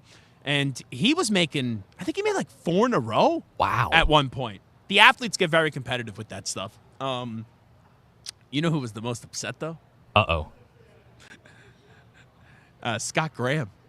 Really? Westwood won. Yeah. At first, he didn't want to do it. As it was too big, of a stage, like not big enough stage for him to do it at. And then he walks up, and it's not that easy. Once you get the hang of it, you can make a few in a row. I went up for the first time today and tried it, and I was like underhanding him, and I was just missing a bit. And then I said, let me line up my foot straight, and I'll duck down a little bit because, I'm a taller person. And once I did that, I was making a few in a row. But at one point, it was like the only freak out I kind of saw this week. Scott took it and just like chucked it as hard as he could at the washing machine. And there was a video of it. One of the people in marketing care wasn't one. They got the video, and he was kind of storming off. But It wasn't like he wasn't terrible at it. He just he missed the first few and then made one and then couldn't make one after that. So I thought that was funny. Anyway, I want to just play this back real quickly. It's about 2 minutes. Emmitt Smith joined us, the Pro Football Hall of Famer, in the first segment of the show. Listen up to Emmitt Smith on the current state of the drama Dallas choking Cowboys. If Jerry Jones was running reality TV network, he'd make a lot of money. He knows how to run reality TV better than he does, I think, football these days. Hey, that may be true. That might be true. I know he did a good job on Land, man. I keep hearing about it all the time. Also, Hard Knocks with the McDonald's sandwich and all the salt as well. Brand building. Yeah. Brand building, brand opportunities, selling opportunities. So you still obviously look great, but you're associated with the old guard of the Dallas Cowboys, right? Are you guys just fed up with what has happened with the Cowboys and Jerry? I'm not going to say with Jerry, but, I think as fans, because we get asked this stuff all the time from everybody that's a Dallas Cowboy fan. You, Drew Pearson, Irvin, Troy. Even if you don't even want to answer or respond, you still get asked the question so much by so many different people to where you're like, hey, I'm tired of talking about it. Let me just give you my opinion on this, and hopefully this is good enough. And so, but we have created this this negative vibe around the Dallas Cowboys that has lasted for over 25 years. And it's all around winning. Has nothing to do with, in my opinion, has nothing to do with the Cowboys brand. Because the Cowboys brand has grown for the last 20-some-odd years. It's worth one of the highest, if not the highest, valued franchise in all of sports. And if that's the case, why aren't we winning? Are we talking about winning, or are we talking about being valued? You're making me want to drink here. You're spitting facts here. Well, it is facts. I mean, seriously, are we talking about winning, or are we talking about being valued? I mean, value, no one can argue value. I say, and when you try to argue value, then you have to ask yourself, okay, isn't that winning? Yes, it's winning on the business side. How we think of winning, though, I don't think Jerry puts it as priority number one. That's just my opinion. Well, you're entitled to your opinion, and that could be facts in some ways. In some ways, yeah. I mean, I can't argue with it. Him saying, Stu, he can't argue with what I just said, is him saying he agrees with it. Yep. So when we talk about that, and he talked about the negative vibes with the Cowboys for the last 25 years, where they haven't done their job on the field, but off the field, the brand is as stronger as ever. Money just keeps on going up and up and up. I'll go through all 32 teams. You tell me if there's a negative vibe around those 32 teams, Stu. Okay. Just yes or no. In terms of not just if they've stunk for 2 years or something like that, but if you feel if there's negative vibes the way that we talk about them. Buffalo Bills. No. Dolphins. No. Jets. Yes. I agree. First three I agree with. Patriots. No.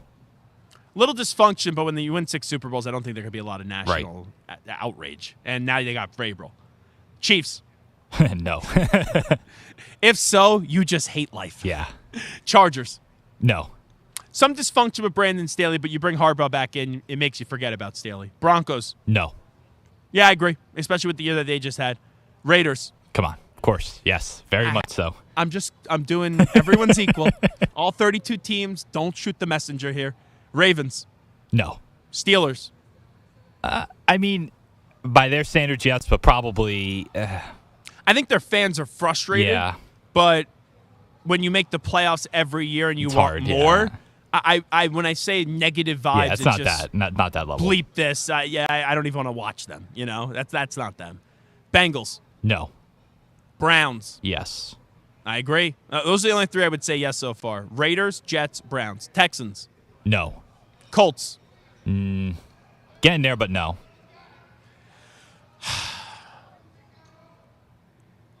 That's a tough one because you had Peyton Manning, Andrew. You know what? I'm saying yes.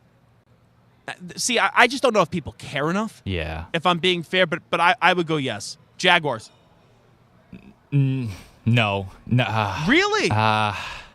Urban out. Yeah, you know what? Yeah. Doug Peterson in, out, and now the whole way that you got to Liam Cohen, but the Trent Baalke thing. Shad Khan's won 30% of his games since he took over the team. I would say yes. Yeah, I think I agree. Tennessee. Yes. Ooh. I know it's tough because they made an AFC Championship game a few years ago, but I don't know. Getting rid of Vrabel and now not having a quarterback, it's trading A.J. Brown for nothing. It's not Treylon great. Burks. Henry still. leaves.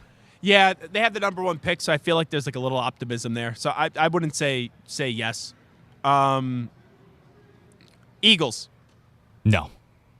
Commanders. No. Cowboys. Yes. Yeah. Giants. Yes. Oh, come on. Yeah.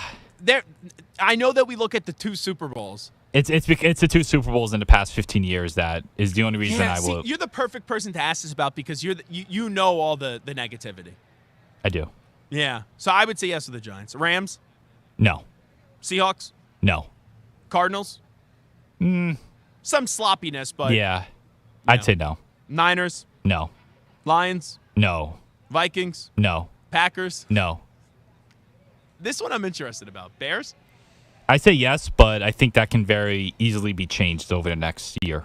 Yes, but optimism brewing with Ben Johnson. Definitely. But I'm not ready to say that, oh, yeah, Ben Johnson's definitely going to be a superstar. Buccaneers. No. Falcons. No. Panthers. Yes. Even after, I think they have restored a little bit, even though they're 5-12. They still have a long way to go, though. Saints.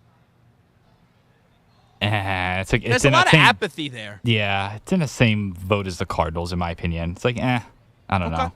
Gotcha. All righty. So I was just curious on that. By the way, before we get on out of here, Barrett Media, they rank all the national radio shows all throughout the year.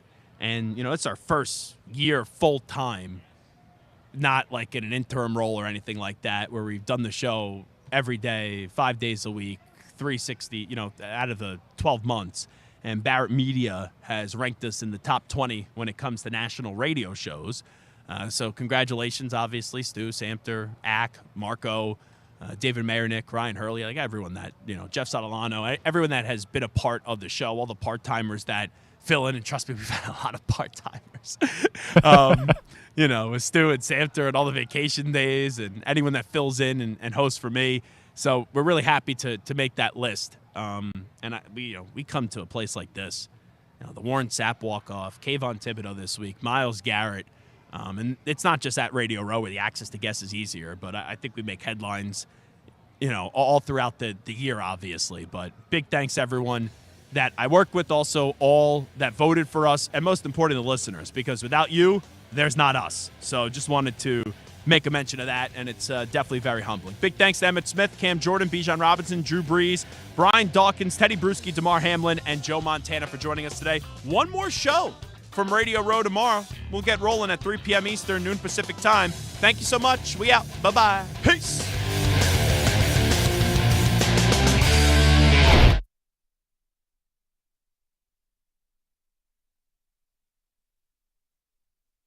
You're in a 5-minute break.